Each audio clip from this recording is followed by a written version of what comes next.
अस्सलाम वालेकुम, a very good morning from new Pakistan. मैं हूँ हिना सलमान। व्यूअर्स, प्रोग्राम का आगाज़ करते हैं और सबसे पहले हम नज़र डालते हैं मौसम के हवाले से, क्योंकि पंजाब के कई इलाके एक बार फिर जो है धुंध और जहरीले धुएँ के घेरे में आ गए हैं। फ़िज़ा में मौले गर्दो गुबार और मुज़र सेहत ज़राअत ने हवा को इतना आलूदा कर दिया है कि सांस लेना भी बहुत मुश्किल हो गया है। लाहौर, शेखुपुरा, कसूर और गुजरांवाला समेत बड़े शहरों में फ़िज़ाई आलूदगी की शरह में मुसलसल इजाफा हो रहा है और लाहौर का AIQ इंडेक्स की बात करें तो खतरनाक सतह 300 तक तजावुज कर गई है। खुश्क मौसम, ट्रैफिक के धुएं, सनती और तजारती ईंधन के इस्तेमाल और तामीराती सरगर्मियों ने फिजा को जहर आलूदा कर दिया है।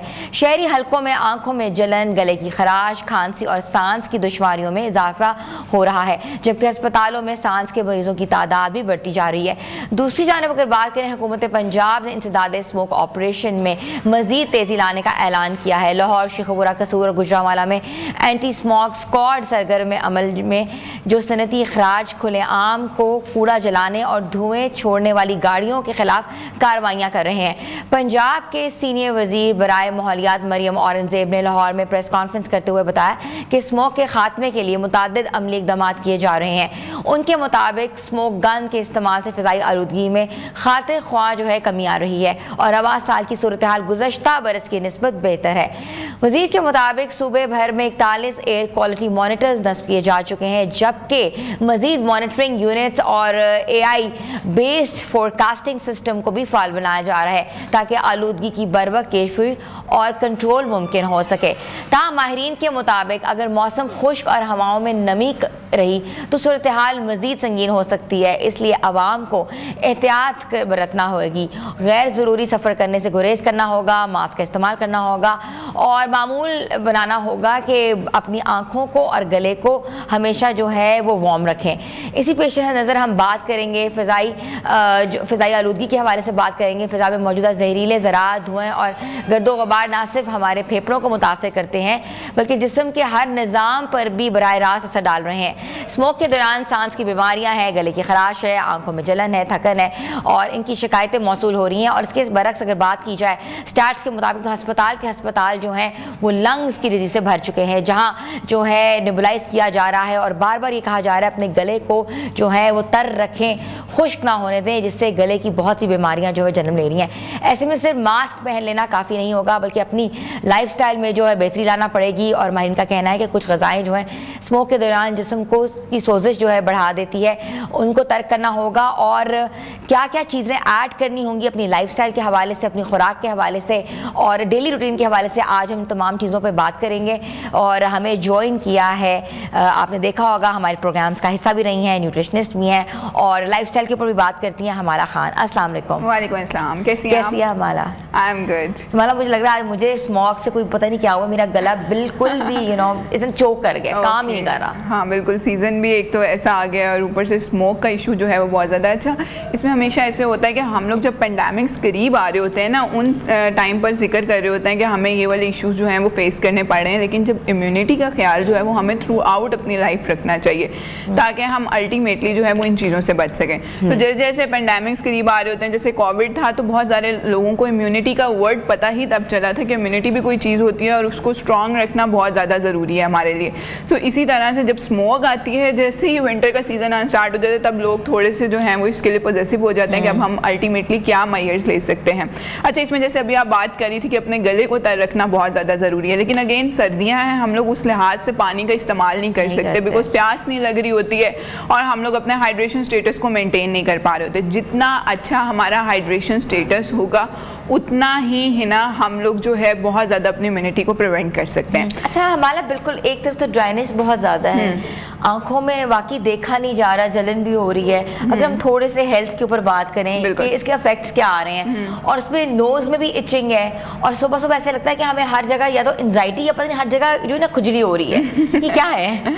बिल्कुल, ये ऑब्वियसली हमारी लैंड पोल्यूशन और एयर पोल्यूशन की वजह से बहुत सारे ऐसे साइंस एंड सिम्टम्स हैं जो हमें फेस करने पड़ते हैं और हर बॉडी जो है वो अपने तरीके से इस पर रिएक्ट कर रही होती है। बहुत सारे लोग नोजिया, फ्लू इस तरह की शिकायत कर रहे होते हैं, बहुत सारे लोग इचिंग की, आंखों में जलन की शिकायत और इस तरह की चीज़ें जो है ना फेस करनी पड़ी होती हैं। अब द पॉइंट इस कि हम लोग इन चीज़ों से क्या प्रिवेंटरी मेजर्स लें। जैसे आप बात करी थी कि मास्क पहनना ही सिर्फ ज़रूरी नहीं है, इसके अलावा भी हमें अपने लाइफस्टाइल में बहुत सारी ऐसी चीज़ों को शामिल करना पड़ेगा जो अल्टीमेटली हमारी सेहत के लिए बहुत ज़्यादा अच्छी होंगी। अच्छा, इसमें सबसे पहले जैसे मैं बात कर रही हूँ कि हमें हाइड्रेशन स्टेटस मेंटेन रखना ज़रूरी है, लेकिन अगेन कि हम पानी को पानी की शक्ल में सर्दियों में इस्तेमाल करना हमारे लिए मुश्किल हो जाता है, जिसमें सबसे बेटर ऑप्शन है कि हम कहवा जात का इस्तेमाल करें। ठीक है। अब कहवा जात में बहुत सारे ऐसे ड्रिंक्स हैं जिनका अगर हम इस्तेमाल करेंगे तो अल्टीमेटली हमारी सेहत के लिए अच्छी है। सबसे पहले इसमें हम बात करेंगे शहद की।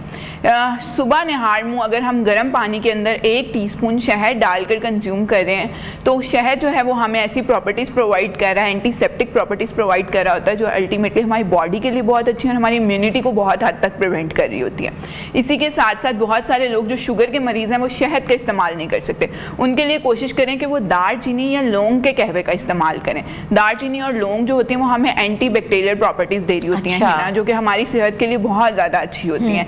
आप दालचीनी और लौंग का कहवा इस्तेमाल करें सुबह निहार मुँह, या हनी वाटर इस्तेमाल करें। अब अगर आप ये भी नहीं करना चाहते तो एक और बड़ी इंपॉर्टेंट टिप है, वो है हल्दी। टर्मरिक जो है उसके अंदर हमारे पास इतनी एंटीवायरल प्रॉपर्टीज़ मौजूद हैं, वो हमारी सेहत के लिए इतनी अच्छी है ना कि हम उसको डिफरेंट तरह से जो है अपनी बॉडी में कंज्यूम कर सकते हैं। अब बहुत सारे लोग गोल्डन मिल्क तो कंज्यूम करते ही हैं अपने बॉडी को वार्म रखने के लिए और डिफरेंट तरह के इन्फेक्शन से बचने के लिए, लेकिन अगर हम टर्मरिक का इस्तेमाल फक्की की सूरत में ½ टीस्पून करके ऊपर से पानी पी रहे हैं तो वो भी हमारे लिए बहुत ज़्यादा फायदेमंद। वो जो टर्मरिक है वो घर वाली टर्मरिक होगी कि घर वाली टर्मरिक जो हम लोग हल्दी अपने आम सालन में यूज़ करते हैं, या अल्टीमेटली आप उसको सालन में उसकी क्वांटिटी को थोड़ा बढ़ा दें। अगर आप इस तरह से रो में उसको नहीं यूज कर सकते तो सालन में अपनी क्वांटिटी। अच्छा, हमारा देखा है कि आजकल इम्यूनिटी बूस्टर्स बहुत चल रहे हैं, हर तरह के इम्यूनिटी बूस्टर्स आ रहे हैं, पीने वाले भी आ रहे हैं, लगाने वाले भी आ रहे हैं, यूज करने भी आ रहे हैं। अब ये नहीं समझ आती कि जो इम्यूनिटी बूस्टर्स हैं वो स्मोक से इंटर रिलेटेड हैं, उनका कोई फायदा होगा अगर हम यूज करते हैं तो? बिल्कुल। अच्छा, इसमें डिपेंड करता है। देखिए बात वही आ गई ना कि जैसे इम्यूनिटी का वर्ड आता है तो लोग विटामिन सी और डिफरेंट चीज़ें जो हैं वो कंज्यूम करना शुरू कर देते हैं। अब बॉडी जो हमारी होती है वो हमें एक रिक्वायर्ड अमाउंट तक एक चीज़ को बर्दाश्त कर रही होती है, बाद में हमारी बॉडी का हिस्सा बन जाती है। जैसे मैं आपको बात करूँ, बार बार पेंडेमिक्स का जिक्र मैं इसलिए कर रही हूँ क्योंकि कोविड जो है वो हम सब लोग गुजार चुके हैं, जिसमें हमने विटामिन सी का जो है इस्तेमाल बहुत ज़्यादा कर दिया था।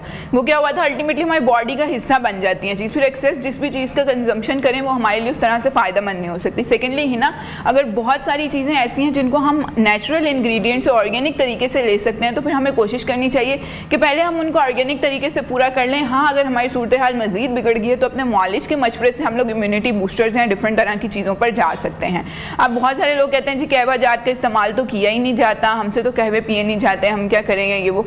सो वो फ्रूट्स और वेजिटेबल्स कुछ इस तरह की नेचर की तरफ से हमें सर्दियों में बहुत सारे ऐसे फ्रूट्स और वेजिटेबल्स मिले हैं जो हमारी सेहत के लिए बहुत अच्छे हैं। अब इसमें सबसे पहले अगर हम वेजिटेबल्स की बात करें तो वो सब्जियां जो ज़मीन के नीचे उगती हैं, ज़मीन के नीचे उगने वाली सब्जियां जैसे कि गाजर, आलू, शकरकंदी, ये सब्जियां हमारे लिए बहुत ज़्यादा इंपॉर्टेंट है। अच्छा। क्योंकि ये हमारी बॉडी को वार्म प्रोवाइड कर रही होती हैं। वो चीज़ जो मेटाबोलाइज हजम होते हुए जब आपकी बॉडी को वार्म दे रही होती है, गर्माइश का एहसास दे रही होती है, वो सर्दियों में वैसे ही हमारे लिए बहुत ज़्यादा इंपॉर्टेंट हो जाती है। तो ऐसी सब्जियों का इस्तेमाल जो है वो अपनी डेली लाइफ में ज़रूर करें। इसके साथ गोभी और बंद गोभी के अंदर भी बहुत सारी ऐसी प्रॉपर्टीज़ हैं, इनका इस्तेमाल भी किया जा सकता है। ठीक है। अब हम फलों की बात करें तो फलों में जैसे ही सर्दियाँ स्टार्ट होती हैं लोग मौसमी के जूस, गाजर के जूस और इस तरफ निकल पड़ते हैं, तो वो एक बहुत अच्छी प्रैक्टिस है। बट द पॉइंट इज कि हम उसमें शुगर की कंजम्पशन कितनी इस्तेमाल करें। अगर हम शुगर की कंजम्पशन उसमें नहीं इस्तेमाल करें तो वो जूसेस जो है वो हमारे लिए बहुत ज़्यादा फ़ायदेमंद है। इसमें डायबिटीज़ के मरीज़ और ब्लड प्रेशर के मरीज़ अपने मॉलिज के मशवरे से इस्तेमाल करें। मैं नॉर्मल पॉपुलेशन के लिए बात कर रही हूँ। अच्छा, विटामिन ए होता है, विटामिन सी है, गाजर के जूस के अंदर हमारे पास एनरिच किस्म के न्यूट्रिएंट्स मौजूद हैं। गाजर आप रॉ फॉर्म में खाएँ, गाजर का आप जूस बनाकर पिएँ, वो अल्टीमेटली हमारी सेहत के लिए बहुत ज़्यादा अच्छी है। इसी के साथ साथ मौसमी का जूस आहिस्ता आहिस्ता आ जाएगा, माल्टे के जूस अवेलेबल होते हैं, सिट्रस फ्रूट्स होते हैं, उसमें विटामिन सी बहुत ज़्यादा होता है जो कि अल्टीमेटली हमारी बॉडी को प्रिवेंट करने के लिए बहुत ज़्यादा इंपॉर्टेंट होते हैं। तो ये सारी चीज़ें जो होती हैं, जैसे ही ये स्मोक और इस तरह की चीज़ें चलें तो बजाय इसके कि आप इम्यूनिटी बूस्टर्स की तरफ भागें, आप नेचुरली पहले उन चीज़ों को पूरा करने की कोशिश करें, अपने फ्रूट से, अपने वेजिटेबल से लाइफस्टाइल को बेहतर बनाएं। अच्छा, आपने देखा आजकल शादियाँ बहुत ज़्यादा हो रही हैं, लोग हर दूसरे दिन जा रहे हैं और वहाँ आपको पता है खाने चल रहे हैं, घी भी है और खा रहे हैं, बीमार भी हो रहे हैं, ऊपर से स्मोक का एलिमेंट भी आया हुआ है। तो उनके लिए क्या मशवरा देती हैं? क्योंकि घी वाकई आप खा रहे हो और मौसम ये अजीब सा है तो उसमें ऐसा लगा जम गया है सारा। क्या करना चाहिए? अच्छा, घी को हम जरा थोड़ा सा रिलेट हलवा जात से कर लेते हैं, बिकॉज शादियों पे हलवा जात का इस्तेमाल ज़्यादा किया जा रहा होता है और उसको इस तरह से पोर्ट्रेट किया जा रहा होता है कि हमारी बॉडी को सुकून दे रहा है, वार्मथ का एहसास दे रहा है। सर्दी है तो थोड़ा सा हलवा खा लिया तो गर्माइश मिलेगी और अल्टीमेटली हम लोग डिफरेंट चीज़ों से प्रिवेंट रहेंगे। अच्छा, हलवा जात ऑब्वियसली जो हम बाहर शादियों वगैरह की कंजम्पशन है वो तो बहुत ही एक बैड प्रैक्टिस है। उसमें हमें सिर्फ पोर्शन कंट्रोल मैनेज करने की ज़रूरत है कि हम सिर्फ उतना खाएं जितनी हमारी बॉडी की रिक्वायरमेंट है। अगेन डायबिटीज़ के मरीज़ और ब्लड प्रेशर के मरीज जो है उसकी क्वांटिटी को उससे भी थोड़ा सा कम कर ले, बिकॉज उसके अंदर घी का एलिमेंट बहुत ज़्यादा ऐड होना। और फिर आजकल मौसम ऐसा है कि हम आउटडोर एक्सरसाइज भी नहीं कर पा रहे और आउटडोर वॉक्स भी नहीं कर पा रहे, तो जितना हम उसको कम इस्तेमाल करेंगे वो हमारी सेहत के लिए जो है वो अच्छा रहेगा। इसी के साथ साथ जैसे ही गर्मियों सर्दियों का मौसम स्टार्ट होता है तो आप देखती हैं पंजीरी और हलवा जात का इस्तेमाल जो है वो भी बहुत ज़्यादा बढ़ जाता है। एक अच्छी प्रैक्टिस है, अगर हम उसकी कंजम्पशन को जो है वो बेहतर कर लें या उसकी रेसिपीज़ को इम्प्रूव कर लें तो ये दोनों तरीक़ों से हमारे लिए फ़ायदेमंद होती हैं। नट्स और सीड्स की बात करें तो उसके अंदर हमारे पास बहुत ज़्यादा गुड फैट्स मौजूद होते हैं जिसका इस्तेमाल किया जाता है। एक चीज़ ऐड करना चाहूँगी, सूप्स के बारे में, क्योंकि जैसे ही सर्दियाँ स्टार्ट होती हैं सूप्स भी साथ साथ स्टार्ट हो जाते हैं। अगर इनकी रेसिपीज़ को हम थोड़ा सा मॉडिफाई कर लें तो हमारी सेहत के लिए बहुत ज़्यादा बेहतर है। जैसे हमें पता है कि सूप बनाने का तरीका है, चिकन लिया, शिमला मिर्च ली, सिरका लिया या डिफरेंट वेजिटेबल्स ली और सूप बन गया एंड हमने उसको कंज्यूम कर लिया। ठीक है, अच्छी प्रैक्टिस है, लेकिन अगर आप इसमें प्रोटीन्स की जगह आप इसके अंदर मूंग की दाल का इस्तेमाल करेंगे तो प्रोटीन का बहुत बेस्ट सोर्स बन जाएगा और वो आपके लिए बहुत ज़्यादा फायदेमंद भी रहेगा। आपको अल्टीमेटली स्मोक और डिफरेंट किस्म के इन्फेक्शन से भी बचा रहा होगा और आपकी सेहत के लिए भी अच्छा रहेगा। अच्छा, हमारा जो छोटे बच्चे हैं और बुजुर्ग हैं, ठीक है, वो आपको पता है कि बहुत उनकी इम्यूनिटी थोड़ी लो होती है, इतनी ज़्यादा वो ना इन चीज़ों के ऊपर बहुत जल्दी रिएक्ट कर जाते हैं, तो उनको क्या करना चाहिए? और ख़ास तौर पर अगर हम लंग्स की बात की जाए, बच्चे सब दूसरे घरों में जो बच्चे हैं वो बीमार पड़े हुए इस वक्त, सुबह सुबह स्कूल के लिए उठ रहे हैं लेकिन उनके गले जो हैं वो बिल्कुल बंद पड़े हुए हैं, आंखें उनकी जल रही हैं, तो कोई स्टेप या कोई ऐसी रेमेडी आप बता सकती हैं उन माओं को जो कि देख रही हैं जिनके लिए बहुत प्रॉब्लमेटिक चीज़ें हैं, क्योंकि वर्किंग मदर्स के लिए बहुत इशू होता है अगर बच्चे बिल्कुल स्कूल ना जाएं। माएँ जो हैं उनके लिए इस टाइम पर जो है वो बहुत ज़्यादा एक चैलेंजिंग सा टाइम बन जाता है ये, बिकॉज उन्होंने सारी चीज़ों को उस तरह से लेकर चलना होता है। इसमें ही ना सबसे पहले ये है कि माएँ अपने बच्चों को थ्रू आउट जो है वो, अब क्योंकि लंच बॉक्स जा रहे होंगे, स्कूल जाते हैं बच्चों, तो थ्रू आउट कोशिश करें कि जैसे मैंने बात की कि ज़मीन के नीचे उगने वाली जो सब्जियाँ होती हैं बहुत इंपॉर्टेंट होती हैं, वो आपके अंदर जो है वो गर्माइश के साथ दे रही होती है, तो किसी ना किसी फॉर्म में उनके लंच बॉक्स में वो सब्जियां ऐड करें। आलू को मैश करके ऐड कर दें या गाजर को किसी तरह से उनके जूस में या किसी भी तरह से सैंडविच के अंदर लगा दिया, कुछ भी करके इस तरह से ऐड करें ताकि अल्टीमेटली उनको वो न्यूट्रिएंट्स जो हैं वो मिलते रहें। फिर इसके साथ साथ वो उनका इस तरह का ख्याल रखें कि वो बहुत ज़्यादा बाहर ना खेलें, बहुत ज़्यादा स्मोक में ना जाएँ और खेलने के जो उनको इंडोर एक्टिविटीज़ की तरफ लेकर आएँ ताकि अल्टीमेटली वो इन चीज़ों से प्रिवेंट हो सके। गुड फैट्स में उनको नट्स और सीड्स का इस्तेमाल थोड़ा सा करवाएं, किसी ना किसी फॉर्म में क्रश करके या शेक्स में डाल के, दूध में डाल के, हिडन फॉर्म में जो है नट्स और सीड्स दें ताकि अल्टीमेटली उनको गुड फैट्स मिलते रहें, वो भी उनकी सेहत के लिए जो है इंपॉर्टेंट होगी। इसी तरह से उन लोगों की बात करें जो थोड़े ओल्डर एज में हैं, उनके खाने पीने का ख्याल ज़्यादा रखा जाए, उनको भी यही चीज़ें प्रोवाइड करें। जो लोग इनहेलर्स पे हैं, जिनको ब्रोंकाइटिस है या जिनको वो अपने मुआलिज के मशवरे से जो है इन सारी चीज़ों को इस्तेमाल करें, बिकॉज उनका रेशा और वो डिफरेंट चीज़ें जो होती हैं ना, उनकी सारी सिचुएशन जो होती है वो डिफरेंट होती है और बॉडी टू बॉडी वेरी कर रही होती है। सो वो अपनी सिचुएशन के लिहाज से अपने मालिक से ज़रूर मशवरा करके और फिर इन सारी चीज़ों को अपनी डेली लाइफ में इनकॉर्पोरेट करें। अच्छा, पानी का कितना इस्तेमाल करना चाहिए? कह रहे हैं पानी बहुत पियो पानी, लेकिन पानी थोड़ा सा वार्म पीना है कि नॉर्मल रूम टेम्परेचर वाला पानी पीना है? अच्छा हिना, ये तो सर्दियों में हो या गर्मियों में हो, मैं तो हमेशा यही कहती हूँ कि रूम टेम्परेचर वाटर जो है वो इस्तेमाल किया जाए, बिकॉज वही वाटर जो है हमारे लिए फ़ायदेमंद होता है। जितना हम ठंडा पानी पी रहे होते हैं वो अल्टीमेटली हमारे मेटाबॉलिज्म के लिए फ़ायदेमंद नहीं होता। रूम टेम्परेचर पानी इस्तेमाल करें, सुबह नहार मुँह ज़रूर इस्तेमाल करें। अगर ये कहवा जा जो मैंने बताए हैं उस तरह से इस्तेमाल करेंगे तो एम्प्टी स्टमक होता है आपका, तो आपको ज़्यादा फ़ायदा प्रोवाइड कर रहे होते हैं। पानी का इस्तेमाल 8 से 10 गिलास एक नॉर्मल इंडिविजुअल के लिए तो बहुत ज़रूरी है, लेकिन अगेन बात वही आ जाती है कि हम पानी को पानी की शक्ल में सर्दियों में इस्तेमाल नहीं कर पा रहे होते, तो हम कोशिश करते हैं कि हम फ्रूट जूसेस का इस्तेमाल कर लें, हम कहवा जात का इस्तेमाल कर लें, हम सूप्स का इस्तेमाल कर लें, हम ऐसी सब्जियों का इस्तेमाल करें जो अल्टीमेटली हमारी वाटर स्टेटस जो है, हाइड्रेशन स्टेटस जो है वो उसको मेंटेन रख सके। ठीक है, ये तो आपने बताया ना कि एक्सटर्नल डिटॉक्सिफिकेशन कैसे होती है, इंटरनल। अब एक्सटर्नल डिटॉक्सिफिकेशन की बात की जाए, स्किन एलर्जीज हो रही हैं, स्किन रेडनेस हो रही है, बर्न्स हैं, आंखों के नीचे पफीनेस है, हाथों के जो ये पपोटे हैं इसकी तरफ जो है वो सारी स्वेलिंग हो रही है, और आई थिंक दिस इज ये रिलेटेबल है मौसम के हिसाब से, तो उसके लिए क्या करना चाहिए? अच्छा, ऑब्वियसली मॉइस्चराइजर्स का इस्तेमाल ज़्यादा करें। इसमें भी खाने में कुछ ऐसी चीज़ों का इस्तेमाल करें जिसमें विटामिन ई या विटामिन सी रिच चीज़ें हों। ऐसे फ्रूट्स का इस्तेमाल करें जिसमें विटामिन ई और विटामिन सी की क्वांटिटी जो है वो थोड़ी ज़्यादा हो।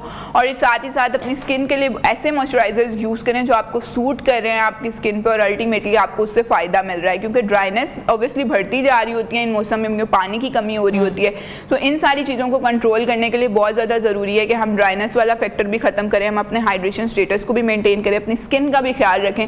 तो अल्टीमेटली हमें vitamin C, vitamin E enrich चीज़ों का इस्तेमाल जो है वो ज़्यादा करना चाहिए। इसीलिए फिर जब ये मौसम स्टार्ट होता है तो आप देखते हैं कि हलवा जात, पंजीरियाँ और इस तरह की चीज़ों का इस्तेमाल बढ़ जाता है, क्योंकि इसके अंदर कहीं ना कहीं गुड फैट्स मौजूद होते हैं। तो अगर इनका इस्तेमाल हम एक नॉर्मल रिक्वायर्ड क्वांटिटी में कर रहे हैं जिससे हमारा वेट कंट्रोल भी रहे, क्योंकि सर्दियों के मौसम में आप देखती हैं कि फिजिकल एक्टिविटी भी जो है वो थोड़ी सी कम हो जाती है, बिकॉज हमारा दिल कर रहा होता है बैठे ही रहें और गर्म ही रहें और अपनी चीज़ों का ख्याल रखें, तो फिजिकल एक्टिविटी भी कम हो जाती है, लेकिन खा हम उसी कांस्टेंट स्पीड से रहे होते हैं। तो दोनों चीज़ों को मैनेज करना बहुत ज़्यादा ज़रूरी है। इसलिए कोशिश करें कि जो भी चीज़ आप कंज्यूम करें वो एक रिक्वायर्ड क्वांटिटी में इस्तेमाल करें, और एक्सटर्नली जो है वो आप मॉइस्चराइजर या इन चीज़ों का इस्तेमाल भी। अच्छा, आपने विटामिन ई की बात की है, फिश में बहुत विटामिन ई होती है, इसके अलावा हम बीफ लेते हैं तो उसमें बहुत प्रोटीन है, नट्स खा रहे हैं, इससे बहुत ज़्यादा जो एलर्जीज होती हैं, कुछ लोग नहीं कंज्यूम कर सकते या करते हैं तो उनको या तो हेडेक हो जाना शुरू हो जाती है या उनकी पफीनेस आ, जैसे मैंने पहले बताया। उनको क्या करना चाहिए, क्या रेमेडी लेनी चाहिए? ठीक है। अच्छा, प्रोटीन्स के हमारे पास जो गुड सोर्सेज होते हैं वो यही हैं कि हमने रेड मीट का इस्तेमाल कर लिया, चिकन का इस्तेमाल कर लिया, दालों का इस्तेमाल कर लिया, या अब जैसे मौसम आ गया तो फ़िश का इस्तेमाल कर लिया। फ़िश के अंदर बहुत अच्छा हमारे पास हेल्दी फैट मौजूद होता है जो कि हर पेशेंट के लिए बहुत ज़्यादा अच्छा है अगर वो फ़िश का इस्तेमाल करें। लेकिन अगेन बात यहाँ पे रेसिपीज़ की आ जाती है कि हम लोग उसको बना किस तरह से रहे। अब फ़िश के अंदर ऑलरेडी गुड फैट बहुत ज़्यादा मौजूद है, जब हम उसको फ्राई कर लेंगे तो वो हमें एक्स्ट्रा कैलोरीज प्रोवाइड कर रहा होगा। तो हमें क्या करना है कि फ़िश को बेक्ड या ग्रिल्ड फॉर्म में इस्तेमाल करना है, ताकि अल्टीमेटली वो हमें गुड फैट्स भी जो उसके अंदर ऑलरेडी मौजूद हैं वो मिल जाए, एक्स्ट्रा कैलोरीज भी ना मिलें, और वो हमें प्रोटीन का भी एक अच्छा सोर्स मिल जाए। अच्छा, बहुत सारे लोग जो बीफ या मटन से एलर्जिक हैं तो वो कोशिश करें कि वो दालों का इस्तेमाल ज़्यादा करें, क्योंकि दालों से अच्छा प्रोटीन हमारे पास कहीं भी मौजूद नहीं है। उसके अंदर फाइबर की बहुत अच्छी क्वांटिटी हमारे पास मौजूद है ना, उसके अंदर हमारे पास न्यूट्रिएंट्स इतने अच्छे मौजूद हैं। तो दालों का इस्तेमाल हम लोग सूप्स की फॉर्म में, दालों को दाल की फॉर्म में अगर इस्तेमाल करें, सालन की फॉर्म में इस्तेमाल करें, किसी भी फॉर्म में इस्तेमाल करें तो हमारी सेहत के लिए बहुत बेहतर है। लेकिन कोशिश करें कि जो किडनी पेशेंट्स हैं, डिफरेंट किस्म के पेशेंट्स हैं, वो अपने मॉलेज के मशवरे से इस्तेमाल करें। ठीक है। अच्छा, मौसम सरमा की बात करें तो कहते हैं कि दूध नहीं पीना चाहिए या बच्चों को दूध डायरेक्ट नहीं देना चाहिए, किसी न किसी फॉर्म में देना चाहिए, बलगम आती है अगर हम बिल्कुल प्योर दूध देंगे। क्या ऐसा है? अगर ऐसा है तो क्या करना चाहिए? अच्छा, दूध एक बहुत ही हेल्दी प्रैक्टिस है। वो बच्चे जो दूध कंज्यूम कर रहे हैं वो ज़रूर कंज्यूम करते रहें, कोई इसको रोकने या कट डाउन करने की ज़रूरत नहीं है। लेकिन अगेन टेम्परेचर मेंटेन करना उसका बहुत ज़्यादा ज़रूरी है। अगर बहुत ज़्यादा ठंडा पीते हैं वो दूध या फ्रीज फॉर्म में दूध पी रहे हैं तो कोशिश करें कि आप उनका दूध का जो है वो कम कर दें, थोड़ा उसको रूम टेम्परेचर पर ले आएँ। दूसरा, फ्लेवर्ड मिल्क का इस्तेमाल ना करें, कोशिश करें कि होल मिल्क का ही इस्तेमाल किया जाए और इसको उसकी क्वांटिटी में ही रहने दें। लेकिन अगेन कोशिश करें कि उसके टेम्परेचर को थोड़ा सा मिनिमाइज कर लिया जाए, कम या ज़्यादा कर लिया जाए, तो वो अल्टीमेटली उनके लिए फ़ायदा मंद होगी। कि आप अंडा डाल के दें या शहद डाल के दें। बच्चों को जितना आप एक्सपेरिमेंट्स उन पे ज़्यादा करेंगे ना, वो उतना ही उस चीज़ से रेजिस्ट करना स्टार्ट कर देंगे। तो कोशिश करें कि, क्योंकि हमारे बच्चे आजकल बहुत ज़्यादा पिकी ईटर्स बच्चे हैं, तो कोशिश करें कि वो जो खा रहे हैं ना वो वही खाते रहें बट हेल्दी खाएं। ठीक है, तो दूध का इस्तेमाल वो जिस फॉर्म में करें आप उनको करने दें, उसके अंदर अंडा मिक्स करके ना उसको दें, क्योंकि वो प्रोटीन की क्वांटिटी भी उसमें ज़्यादा हो जाएगी। अंडा वो आराम से बॉइल्ड रहेगा, आजकल बच्चे शौक से खा लेते हैं। अगर वो अलग खा रहे हैं या अपने लंच बॉक्स में लेकर जाना पसंद करें तो आप उसको उसी तरह से मैनेज करें। लेकिन अगेन कि वो जो चीज़ खा रहे हैं, पिकी ईटर्स होते हैं, तो हम कोशिश करते हैं कि वो उसी तरह से उन चीज़ों को लेकर जाएं। उनके लंच बॉक्स में हमें जो है एहतियात करनी पड़ती है। आप कोशिश, ये नहीं होता कि बच्चों के लंच बॉक्स को आपने बहुत ज़्यादा भर दिया है, एक रोटी भी डाल दी, ये भी रख दिया, वो छोटी छोटी चीज़ें उनके लिए वन बाइटर्स रखें ताकि वो अल्टीमेटली उसको कंज्यूम भी कर सके, उनके लिए फायदा। हमारा हम लोग बहुत ज़्यादा एंटी एलर्जीज खा रहे हैं। आजकल ये हो रहा है कि किसी को कुछ भी हो रहा है, क्या लो एंटी एलर्जीज ले लो, 5-7 एंटी एलर्जीज रखी हुई वो हम खाई जा रहे हैं, फक्के मार रहे हैं आजकल। आपको लगता है ये सेहत के लिए ठीक है? देखें, ना बात फिर वही आ जाती है कि जो चीज़ों को हम नेचुरली कंट्रोल कर सकते हैं, जिन चीज़ों को हम नेचर के थ्रू कंट्रोल कर सकते हैं, कोशिश करें कि पहले उसके थ्रू कंट्रोल करके देख लें। अगर आप 1 हफ्ता 10 दिन भी अपनी डाइट को उस तरह से मेंटेन कर लें जिस तरह से हमने शुरू में बात की है, तो वो हमारे लिए फ़ायदा मंद होगी। अगर आपको लग रहा है कि नहीं मेरे लाइफस्टाइल ठीक करने से मेरे पे कोई असर नहीं पड़ा, देन अगेन हम कोशिश करते हैं कि हम उसको एंटी एलर्जीज इस तरह की तरफ लेकर जाएं, because anti allergies ultimately working लोगों के लिए इस तरह से भी नुकसान होती है कि एट टाइम्स कुछ एंटी एलर्जीज इस तरह की होती है उससे नींद बहुत ज़्यादा आ रही होती है, तो फिर सुबह उठना मुश्किल हो जाता है और फिर उसका इस्तेमाल, देखिए हर चीज़ का साइड इफेक्ट होता ही होता है। कोई भी आप एंटीबायोटिक ले रहे हैं, एंटी एलर्जी ले रहे हैं, कोई भी मेडिकेशन ले रहे हैं, वो अल्टीमेटली ज़्यादा क्वांटिटी में जब आप कंज्यूम कर रहे हैं तो वो कहीं ना कहीं आपको नुकसान पहुंचा रही होती है। तो वही चीज़ें अगर हम लाइफस्टाइल बेहतर करके ठीक कर सकते हैं तो हमें कोशिश करना चाहिए कि हम उसको लाइफस्टाइल बेहतर करके ही ठीक कर लें और उसमें फिर हम मेडिकेशंस का इस्तेमाल कम से कम कर दें, बिकॉज इस एज में अगर हम मेडिकेशंस की तरफ लग जाएंगे 25 से 35 की एज में बहुत सारे लोग लाइफस्टाइल ठीक नहीं कर रहे हैं लेकिन मेडिकेशंस की कंजम्पशन ज़्यादा कर रहे हैं, तो देखेंगे वो उनकी लाइफ जो है वो थोड़ी सी इम्बैलेंस हो जाएगी। ठीक है, अच्छा हमारा obviously have asked so many questions, मगर एक और बहुत इंपॉर्टेंट सवाल है, ह्यूमिडिफायर्स और प्योरीफायर्स या स्टीम, इन तीनों चीज़ों में से कौन सी बेहतर है? तीनों बहुत बेहतर हैं। ज़रूर अगर आपके घर में या ऑफिस में पड़े हुए ज़रूर उनका इस्तेमाल करें, बिकॉज एयर पोल्यूशन पाकिस्तान में ऑलरेडी बहुत ज़्यादा है और स्मोक की वजह से थोड़ा सा उसका जो इम्पैक्ट है वो ज़्यादा हो गया। अपने एयर क्वालिटी इंडेक्स पे ज़रूर नज़र रखें, रोज़ चेक करें कि एयर क्वालिटी इंडेक्स क्या आ रहा है। ह्यूमिडिफायर्स प्यूरीफायर्स का इस्तेमाल ज़रूर करें। स्टीम जहाँ जहाँ लेने की कोशिश है, अगर आपको लग रहा है कि नहीं इन्फेक्शन है, रेशा फंसा हुआ है स्टीम के थ्रू या डिफरेंट चीज़ों के थ्रू, तो वो ज़रूर आप इस्तेमाल करें, उन रेमेडीज़ में कोई उसमें हर्ज नहीं है। Thank you so much. हमारे साथ मौजूद थी हमारा खान न्यूट्रिशनिस्ट हैं और आपने देखा है कि इन्होंने बहुत ही लाइफस्टाइल अवेयरनेस सेशन दिया है, स्मोक से बचने के तरीके बताए हैं और बताया कि लाइफस्टाइल और डाइट के ज़रिए जो है इस मौसम में जो है मसाइल जो है उसको कैसे कर्व कर सकते हैं और ख़ास तौर पे बच्चे और बुज़ुर्ग जो लोग हैं जिनकी क़ुव्वत मुदाफ़ियत बहुत कम है, उनको क्या क्या चीज़ें इस्तेमाल करनी चाहिए, कौन कौन से फल खाने चाहिए, कौन कौन सी सब्ज़ियाँ खानी चाहिए, सूप्स का इस्तेमाल करें और अगर जो लोग अफोर्ड कर सकते हैं वो अपने घरों में एयर प्योरीफायर्स ह्यूमिडिफायर्स लगाएं और इसके साथ साथ स्टीम बाकायदगी से लें, क्योंकि इससे ना सिर्फ कहते हैं ना कि आपके वेन्स खुलेंगी बल्कि आप इजीली ब्रीथ कर पाएंगे, जो कि आजकल हम नहीं कर पा रहे। यह हर घर का मसला है और ख़ास तौर पे बच्चों का बहुत ख्याल रखें क्योंकि बच्चे बहुत ज़्यादा अफेक्ट हो रहे हैं। हस्पताल इस वक्त भरे हुए हैं, वहाँ लिटरली इमरजेंसी में जगह नहीं है जाने की, ख़ासतौर पे बच्चे बहुत बीमार हो रहे हैं। तो व्यूअर्स ब्रेक ले रहे हैं और आप लोग हमारे साथ रहें।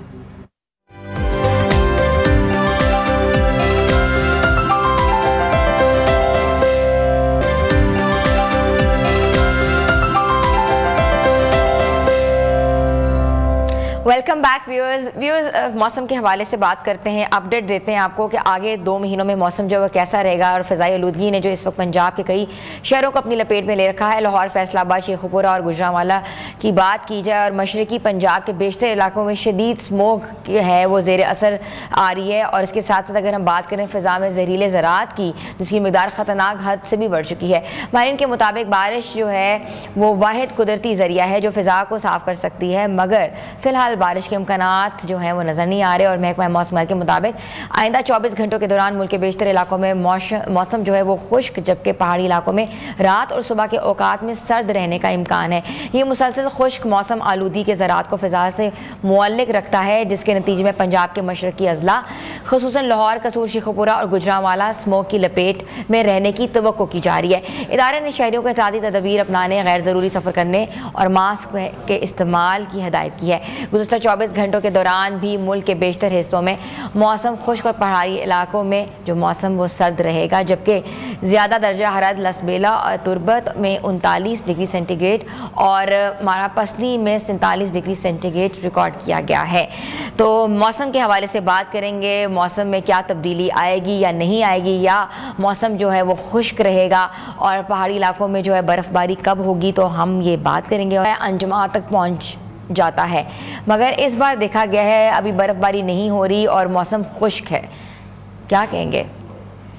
नहीं, बर्फबारी इस मरतबा हो चुकी है। जो फर्स्ट स्पेल था अक्टूबर का, ये 6 से 8 अक्टूबर के दौरान बाकी मुल्क के इलाकों में भी अच्छी बारिशें हुई हैं और उस दौरान पहाड़ी इलाकों पे बर्फबारी भी हुई है, लेकिन उसके बाद से लेकर अभी तक ये अक्टूबर गुजरने वाला है, तकरीबन 2-4 दिन रह गए हैं, तो उसके बाद कोई वेदर स्पेल नहीं एक्टिव हुआ, तो ना ही बर्फबारी हुई है ना ही कहीं बारिश हुई है, तो मौसम मुसलसल जो है ना वो खुश्क जा रहा है। और आइंदा भी अगर हम बात करें तो आइंदा भी 2-3 हफ्ते जो हैं इनमें पंजाब के खास तौर पे मैदानी इलाकों में, बालाई इलाकों में कोई खातर खा बारिश के इम्कानात नहीं है। ताहम जो खैबर पख्तूनख्वा के बालाई इलाके हैं और गिलगित बल्तिस्तान के इलाके हैं, वहां पे कोई हल्की बारिश जो है ना वो होती नजर आ रही है। बाकी तो पूरे मुल्क में मौसम खुश्क ही है आइंदा 2-3 हफ्तों के दौरान। अच्छा, ये बेशतर इलाकों में पंजाब के जो है वो मौसम मुसलसल खुश्क क्यों है, क्या वजह है? देखिए, ये वेदर सिस्टम्स जो है ना वो अमूमन है, ये जो हमारा अक्टूबर और नवंबर जो है ना ये ड्राईएस्ट मंथ्स हैं, तो यहाँ ये तो सबसे कम बारिश इन महीनों में होती पूरे साल की अगर बात करें तो फिर कुछ ग्लोबल पैटर्न जो है ना जो सर्कुलेशन पैटर्न्स हैं उनकी वजह से ऐसे डेवलप हुए हैं कि वो हमारे यहाँ जो है इसको ड्राई वेदर को सपोर्ट कर रहे हैं। तो ये तो लाकी होती है कि कुछ अल्लाह ताला फजल करे और वेस्टर्ली वेदर सिस्टम जो डीप होके तो हमारे यहाँ सौदर्न पंजाब तक पेनिट्रेट करते हुए बारिश दे। लेकिन इस मरतबा अभी तक कोई ऐसा सिस्टम नहीं है। होपफुली के नवंबर के एंड में या दिसंबर के शुरू में इंशाल्लाह बारिशें जो विंटर की हैं वो शुरू हो जाएगी। ठीक है। अच्छा, पैटर्न बाकी चेंज हुआ है, हमने देखा है कि ज़माने में पहले जो होता था बारिशें होती थी मगर अब जो है बिल्कुल खुश्क हो गया है मौसम। तो ये जो स्मोक गन्स नस्ब की गई हैं बेशतर हिस्सों में, बेशतर इलाकों में, क्या इससे जो है आर्टिफिशियल रेन एक्सपेक्टेड है? ना, स्मोक गन से आर्टिफिशियल रेन तो एक्सपेक्टेड नहीं है। हावर के इसका कितना इम्पैक्ट होता है स्मोक को डिस्पर्स करने में, इसमें चाहिए एनवायरनमेंट वालों को कि वो साथ साथ स्टडी करें कि इसका इम्पैक्ट वो जो है ना कितना प्रोनाउंस्ड है, कितना है। लेकिन ये कि स्मोक एक बड़ा फिनोमिना है, पूरे एटमॉस्फेयर को कवर करता है, तो उसमें आके छोटे पैमाने पे 1-2 किलोमीटर पे स्मोक गन्स रख के तो कर लें तो वो उस लोकेलिटी में तो कुछ बेहतरी आएगी। लेकिन ओवरऑल बेहतरी उसी वक्त आएगी जब कोई वेदर सिस्टम आए या हमारे यहाँ विंड डायरेक्शन की चेंज हो, विंड थोड़ी सी चले तो वो डिस्पर्स करके दूसरे इलाकों तक ये इसको ट्रांसफर कर देती है, उससे फिर कदरे कमी आ जाती है स्मोक में। लेकिन अभी तक जो है विंड्स भी वो नॉर्मल से भी कम है, टेम्परेचर्स नॉर्मल से ज्यादा चल रहे हैं और बारिश का इम्कान नहीं है। तो इन सारे सिनारियोज के पेश नजर एक्सपेक्टेड यही है कि ये आइंदा सूरत हाल जो है वो कंटिन्यू करेगी और ग्रेजुअली इसकी जो इंटेंसिटी है वो भी बढ़ती जाएगी। ठीक है। अच्छा, महकमा मौसमियात के मुताबिक जो है मशरकी पंजाब की बात की जाए तो स्मोक कितने दिन बरकरार रहेगी, कुछ इसके हवाले से कोई पेशरफ्त हुई है, कोई आइडिया है आपको, कोई मॉनिटरिंग? ये देखिए नॉर्मल फिनोमिना है और ये जैसे ही टेम्परेचर ड्रॉप होना शुरू होते हैं फिर यही स्मोक जो है वो फॉग में कन्वर्ट हो जाती है। ये खत्म बस टेम्परेरीली होती है। जब कोई वेदर सिस्टम आता है तो उस दौरान हफ्ता 1.5 हफ्ते का वक्फा आ गया और फिर दोबारा से डेवलप होना शुरू हो गई। तो बाकी जो है ना इसका ख़त्म होना या कब ख़त्म हो जाएगी ये ऐसा नहीं है। आगे दिसंबर में विंटर शुरू हो जाएगा तो उसमें फिर ये ग्रेजुअली स्मोक जो है वो फॉग में कन्वर्ट होती जाती है। तो जब कोई सिस्टम आएगा, एक्टिव वेदर सिस्टम होगा, उस दौरान कोई हफ्ते 1.5 हफ्ते के लिए वक्फा आएगा, फिर दोबारा से यही सूरत डेवलप होती है। तो इसी तरह से ये सीजन जो है ना हमारे यहाँ चलता है। अच्छा, मुझे ये बताइएगा कि मुसलसल जब मौसम जो है वो खुश्क होता है तो ये स्मोक क्यों बढ़ जाती है? ये बहुत एक इम्पॉर्टेंट सवाल है। स्मोक हम बातें तो कर रहे हैं मगर उसकी वजह जो है वो कह रहे हैं एयर पोल्यूटेंट्स हैं, ये हो गया वो हो गया, मगर ये बढ़ने की वजह क्या है? असल बढ़ने की वजह ये टेम्परेचर का ड्रॉप होना है। वैसे तो पोल्यूटेंट हमारी इंडस्ट्रीज और व्हीकल सारा साल चलती रहती हैं, लेकिन जैसे जैसे टेम्परेचर ड्रॉप होना शुरू हो जाता है तो उसकी डिस्पर्शन जो है ना उसको फैलाना या दूसरे इलाकों में मुंतकिल करना, शहरों से निकाल के दूसरे इलाकों की तरफ ले जाना, ये फिनोमिना कम हो जाता है। तो उसकी वजह से शहरों में जो है ना वो पहले भी मौजूद होती है, मजीद जो है अखराज उसका होता जाता है। पोल्यूटेंट्स जो है ना एटमॉस्फेयर में तैरते रहते हैं, मौजूद रहते हैं, उनकी डिस्पर्शन नहीं होती और टेम्परेचर ड्रॉप की वजह से उनका वाटर वेपर्स के साथ मिलके वो विजिबिलिटी को भी, सनलाइट को भी हिंडर करती हैं। तो इस वजह से वो सर्दियों में ज्यादा फील होता है। वैसे तो पोल्यूशन जो है ना रहती है, टेम्परेचर ड्रॉप होने की वजह से उसमें डिस्पर्शन नहीं हो रही होती। तो थ्रू आउट मौजूद तो साल के पूरे दौरान पूरा साल रहती है। में टेम्परेचर ड्रॉप की वजह से फीलिंग उसकी बढ़ जाती है, कंसंट्रेशन उसकी बढ़ जाती है क्योंकि डिस्पर्शन नहीं हो रही होती। ठीक है। अच्छा नेमुल हसन साहब, मुझे ये भी बताइएगा कि मौजूदा दर्जा हरारत के फ़र्क दिन और रात का आलूदगी पर कोई गहरा असर पड़ता है कि सेम ही होता है? किस तरह से, क्या आपने कहा? मैंने कहा दिन और रात पे कोई फ़र्क पड़ता है आलूदगी के हवाले से, फिजा के अंदर के दिन में जो है वो कम होगी, रात में ज़्यादा होगी, या रात में कम होगी, दिन में ज़्यादा होगी? नो डाउट, वो तो आप देखें सुबह के जो घंटे हैं 10-11 बजे तक वो ज्यादा होती है, फिर कम होती है, तो रात में जो है ना फिर दोबारा से बढ़ना शुरू हो जाती है। तो वो टेम्परेचर का ही इम्पैक्ट है, उसके अलावा नहीं है। या फिर दिन में कोई विंड डायरेक्शन चेंज हो तो वो इफेक्ट कर सकती है। अदरवाइज टेम्परेचर का इफेक्ट है कि हमारा दिन में 18 से 20 डिग्री 30 तक टेम्परेचर 28 से 30 तक चल रहा होता है, रात को जो है ना 18 से 20 तक आ जाता है। तो उससे जो है ना डायगोनल वेरिएशन की वजह से वो वेरिएशन टेम्परेचर की वजह से आती है। बाकी इतनी कोई खास वेरिएशन जो है ना वो जब तक वेदर सिस्टम नहीं आता उस वक्त तक नहीं आती। अच्छा, क्या अगले हफ्ते या चंद रोज़ बाद कोई नया सिलसिला हवाओं का दाखिल होने का कोई इम्कान है? जी मैंने बताया ना, अभी 2-3 हफ्तों तक तो ऐसा सच कोई नहीं है। गिलगित बल्तिस्तान से जो सिस्टम गुजरेगा उसकी वजह से थोड़ा बहुत इम्पैक्ट हमारे यहाँ कोई टेम्परेचर ड्रॉप का, और विंड डायरेक्शन अगर शॉर्ट पीरियड के लिए नॉर्थ वेस्ट के लिए हमारे पास आती है तो उससे थोड़ा रिलीफ इसको मिलेगा स्मोक से हमारे पंजाब के शहरियों को। अदरवाइज ये इसी तरह से कंटिन्यू करेगी। शुमाली इलाका जात की बात की जाए, पहाड़ी सिलसिलों की बात की जाए, तो वहाँ जो टेम्परेचर है कितना ड्रॉप हुआ है और कितना ड्रॉप होने का इम्कान है इन्हीं दिनों में? वहां भी नॉर्मली इन दिनों में टेम्परेचर काफी ड्रॉप हो जाते हैं, लेकिन इस मर्तबा तो नॉर्मल से 2-3 डिग्री टेम्परेचर ज्यादा ही चल रहे हैं वहां पे भी। तो इसी वजह से ये हमारे यहाँ भी सर्दी जो है ना वो कम पहुंच रही है। अगर नॉर्दर्न एरियाज में कोई एक्टिव वेदर सिस्टम होगा या टेम्परेचर ड्रॉप होंगे, वहां पे नॉर्थ वेस्टर्ली विंड्स आएंगी तो हमारे यहाँ भी टेम्परेचर ड्रॉप होंगे। वरना हमारे यहाँ भी ये कंडीशन जो है ना वो 28 से 30 डिग्री सेंटीग्रेड के दरमियान, और लोएस्ट रात के दर्जा 18 से 20 डिग्री सेंटीग्रेड यही कंटिन्यू करेंगे लाहौर की अगर हम बात करें तो। अच्छा, थोड़ा सा मुझे बाबू से टॉप के ऊपर बताएगा। हमने देखा कि प्री मानसून में क्या हाल हुआ है, लोगों गाड़ियां बह गई थी, बहुत बुरा हाल था जो हमने पोस्ट मानसून देखा, प्री मानसून देखा। मगर अब क्या सिचुएशन है वेदर के हवाले से, क्योंकि सबसे ज़्यादा ठंडा तरीन इलाका तस्वर किया जाता है बाबू से टॉप और चलास का एरिया है, तो क्या समझते हैं कि वहाँ टेम्परेचर कितना रहेगा? क्या लोग उस तरफ ट्रैवल कर सकते हैं? क्योंकि छुट्टियाँ जब भी होती हैं तो लोगों का दिल चाहता है कि वो पहाड़ी इलाकों में ट्रैवल करें।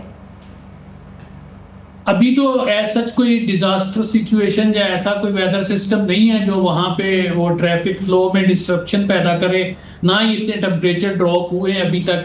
तो अभी तो इशू नहीं है कोई ट्रैवल करने में, लेकिन ये है कि जब विंटर स्टार्ट हो जाएगा प्रॉपरली वेदर सिस्टम अप्रोच करेंगे, वहां पे स्नोफॉल का सिलसिला शुरू होगा, टेम्परेचर -40 तक स्कर्दू में ड्रॉप कर जाता है, तो उस वक्त जो है ना वो ट्रैवलिंग जो है ना वो नहीं ईजी होगी, ना ही उधर जाना चाहिए फिर स्याहों को। तो अभी तो सच कोई इशू नहीं है। अच्छा नेमुल हसन साहब, कोई ऐप्स ऐसी बनाई गई हैं या कोई ऐप जो आप लोगों की ऑलरेडी हैं, अपडेटेड हैं कि किस इलाके में जो हैं वो सबसे ज्यादा एयर क्वालिटी खराब है? पीएमडी वेदर के नाम से वो गूगल प्ले से भी आप लोग इंस्टॉल कर सकते हैं, और हमारे वेब पेज पे भी लिंक दिया हुआ है, वहां से भी आप इंस्टॉल कर सकते हैं। और उस पर रियल टाइम वेदर जो है ना पूरे पाकिस्तान का वो होता है, और 3 दिन की आउटलुक 7 दिन की आउटलुक भी मौजूद होती है। फिर फार्मर्स के लिए स्पेशल है, किसान वेदर के नाम से ऐप है, वहाँ पे फार्मर्स के लिए एडवाइजरी है उनकी फसलों के हिसाब से, जो उनकी हार्वेस्टिंग और सोइंग के लिए क्या रिक्वायरमेंट हैं, वो हम एग्रीकल्चर डिपार्टमेंट के साथ मिलके एक वो बुलेटिन्स वगैरह वो इशू करते हैं, एडवाइजरीज किसानों के लिए, वो उस पे होती हैं किसान ऐप पे। और पीएमडी वेदर के नाम से जो ऐप है उस पे जनरल वेदर होता है पूरे पाकिस्तान का। तो ये दोनों ऐप्स जो है ना हमारी पीएमडी की हैं, आप लोग इंस्टॉल करके तो पब्लिक जो है ना उनसे फ़ायदा उठा सकती है। ठीक है। अच्छा, मुझे ये भी थोड़ा सा बताइएगा कि अगर हम लाहौर की बात करें, बिकॉज हम लोग स्टेशन लाहौर से हैं, तो हम अपने जितने भी लाहौर के लोगों को भी ज़्यादा अपडेट करते हैं कि किन किन इलाकों में जो है वो जो आजकल जो सिस्टम में जो है स्मोक गन्स का वो जो है वो नस्ब किया गया है, और कौन कौन से इलाके जो है हैवी कंजेशन वाले इलाके हैं जहाँ एयर क्वालिटी जो है वो बुरी है, इसके बारे में थोड़ा सा अपडेट कर दें। नहीं, इस हवाले से तो ये हमारी डोमेन नहीं है। पाकिस्तान पंजाब इन्वायरमेंट डिपार्टमेंट जो है ना वो इंस्टॉल कर रहे हैं गन्स वगैरह, और वही जो फिक्स नहीं है वो भी मूवेबल है मेरा ख्याल। जहाँ पे ज्यादा पोल्यूशन रिकॉर्ड करते हैं, वो स्मोक की ज्यादा इंटेंसिटी जहाँ पे होती है वहां पे वो अपनी सिस्टम्स को एक्टिवेट करते हैं। मजीद वो जो है आप उनसे अपडेट लें कि किन किन एरियाज में किया हुआ है, और क्योंकि पूरे सिटी में उनके मेरा ख्याल 40 के करीब हैं स्टेशन इंस्टॉल्ड हैं, वहां पे वो पोल्यूशन मॉनिटर करते अच्छा हैं। नईमुल हसन साहब, बड़ी अजीब सी बात नहीं है कि वेदर डिपार्टमेंट को आप लोगों ने उसके साथ नहीं मिलाया हुआ एनवायरमेंटल डिपार्टमेंट के साथ? ये तो एक कोलैबोरेशन के साथ, कोएलिशन के साथ काम होना चाहिए, क्योंकि रियल टाइम डेटा आपके पास भी है, वो भी इकट्ठा कर रहे हैं, तो आप बेहतर बता सकते हैं आप लोग के वेदर कहाँ कहाँ प्रॉब्लमैटिक है अकॉर्डिंग टू योर रिसर्च, और वो वहाँ माइनस कर सकते हैं। नहीं, ये म्यूचुअल कंसल्टेशन के बाद ही जो भी डिसीजन होता है वो करते हैं। हम अपना वेदर का डाटा जो है ना उनको प्रोवाइड करते हैं, वो अपना डाटा हमारे साथ शेयर करते हैं। एक जॉइंट ग्रुप बना हुआ है, वो हमारा एयरपोर्ट वाला ऑफिस जो है वो उसका पार्टनर है उस ग्रुप का। हमारी वेब पेज पे भी जो हमारा रीजनल सेंटर है उसकी वेब पेज पे जो है वो डेली की फॉग अपडेट्स आती हैं, स्मोक अपडेट, और उस पर फोरकास्ट भी होती है नेक्स्ट 1-2 डेज की। तो ये जॉइंटली होता है कंसल्टेशन के बाद ही, लेकिन ये है कि हमारे यहाँ उतना इंटीग्रेशन नहीं है सिस्टम्स की, क्योंकि हम फेडरल का इदारा है, इन्वायरमेंट वाले प्रोविंशियल इदारा है, तो इस वजह से कुछ वो इतनी ज्यादा इंटीग्रेशन नहीं है। बहरहाल हम कोशिश कर रहे हैं कि इसको मजीद इन्हांस किया जाए ताकि वो रिसोर्सेज को एफिशिएंटली यूटिलाइज किया जा सके पब्लिक की बेहतर सर्विस के लिए। बस हसन साहब, ऐसे होना चाहिए कि फेडरल और जो प्रोविंशियल है उसको मिल के काम करना चाहिए। By the end of the day it's for the cause, लोगों के लिए ये मसाइल हैं, लोगों के मसाइल को एड्रेस करना चाहिए। Thank you so much. हमारे साथ मौजूद थे मेट्रोलॉजिस्ट नईमुल हसन साहब, जिनका ये कहना था कि लाहौर में एयर क्वालिटी इंडेक्स जो है वो बहुत ज़्यादा मुतासर हुआ है, और एयर क्वालिटी इंडेक्स बहुत बुरे तरीके से जो है अफेक्ट करी है लोगों को। इसके साथ साथ उन्होंने ये भी कहा है कि बर्फ़बारी कुछ अरसे के लिए हुई है, कुछ दिनों के लिए हुई है, मगर उसका इम्पैक्ट जो है वो इतना ज़्यादा नहीं आया जिस तरह आता है, और अगले आने वाले 2 महीने जो है बिल्कुल खुश्क रहेंगे, कोई बारिश का इम्कान नहीं है। अगर कोई मगरबी हवाओं का सिलसिला आता है, दाखिल होता है, तो उससे जो है वेदर चेंज हो सकता है, वो भी इट्स बीन प्रिडिक्टेड कि अभी तक ऐसी कोई चीज़ सामने नहीं आ रही। मगर आप लोगों ने स्मोक से बचना है, अपने बच्चों का ख्याल रखना है, अपने प्यारों का ख्याल रखना है, बुजुर्गों का ख्याल रखना है, और एहतियाती तदाबीर ज़रूर करनी है, जो कि हम बार बार आपको बता रहे हैं, अवेयर भी कर रहे हैं, इन्फॉर्मेशन भी देते हैं, इन्फॉर्म भी कर रहे हैं, और डॉक्टर्स का पैनल भी हमने बिठाया हुआ है, इसलिए ताकि आप लोग जो है किसी चीज़ को मिस आउट ना कर सकें। छोटी सी ब्रेक पे जा रहे हैं, आप लोग हमारे साथ रहें।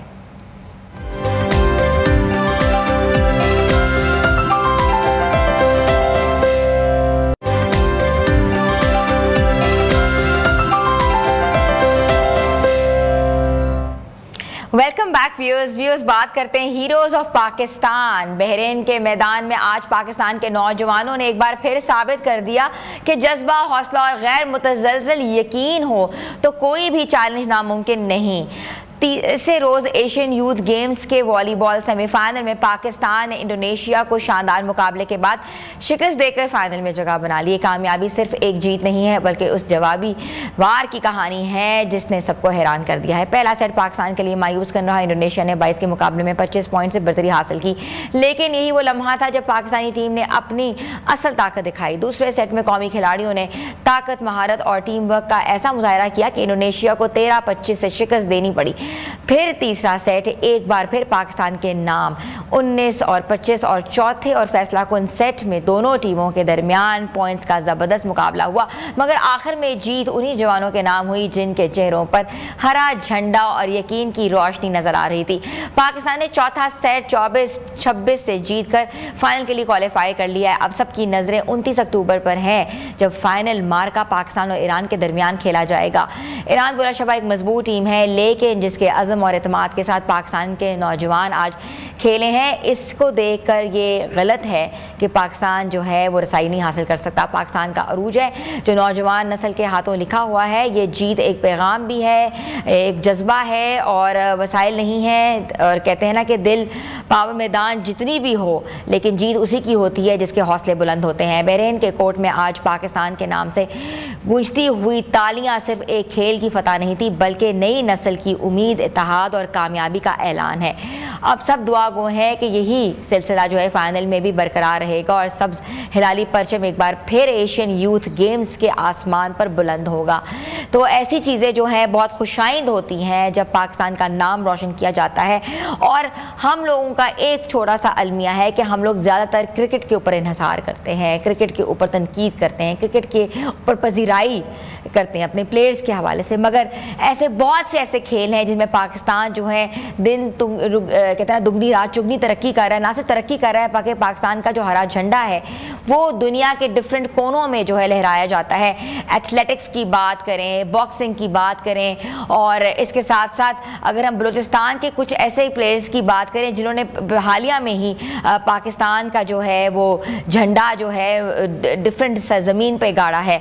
तो व्यूअर्स ऐसी चीज़ों के ऊपर भी ना आपको क्रेडिट लेना चाहिए। और हुकूमत वक्त से भी एक छोटी सी इल्तजा है कि इन सब प्लेयर्स की ना सिर्फ नशोनुमा की जाए बल्कि इनकी माली मदद भी की जाए। बिकॉज इनका यही कहना है कि आखिरकार वो इस वतन की मोहब्बत के लिए जो है वो खेलते हैं, इस वतन का झंडा लेके वो जो है वो जाते हैं और by the end of the day जब वो कामयाबी समेटते हैं तो नाम तो फिर पाकिस्तान का ही आता है।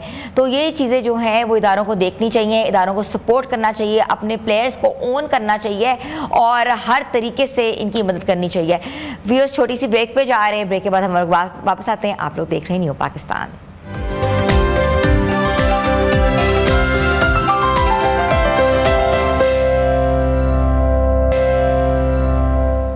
Welcome back viewers. केपीके की सियासत एक बार फिर जो है सरगर्म नज़र आ रही है और पाकिस्तान तहरीक-ए-इंसाफ के अंदरूनी इख्तलाफात एक बार फिर जो है नुमाया भी हो रहे हैं।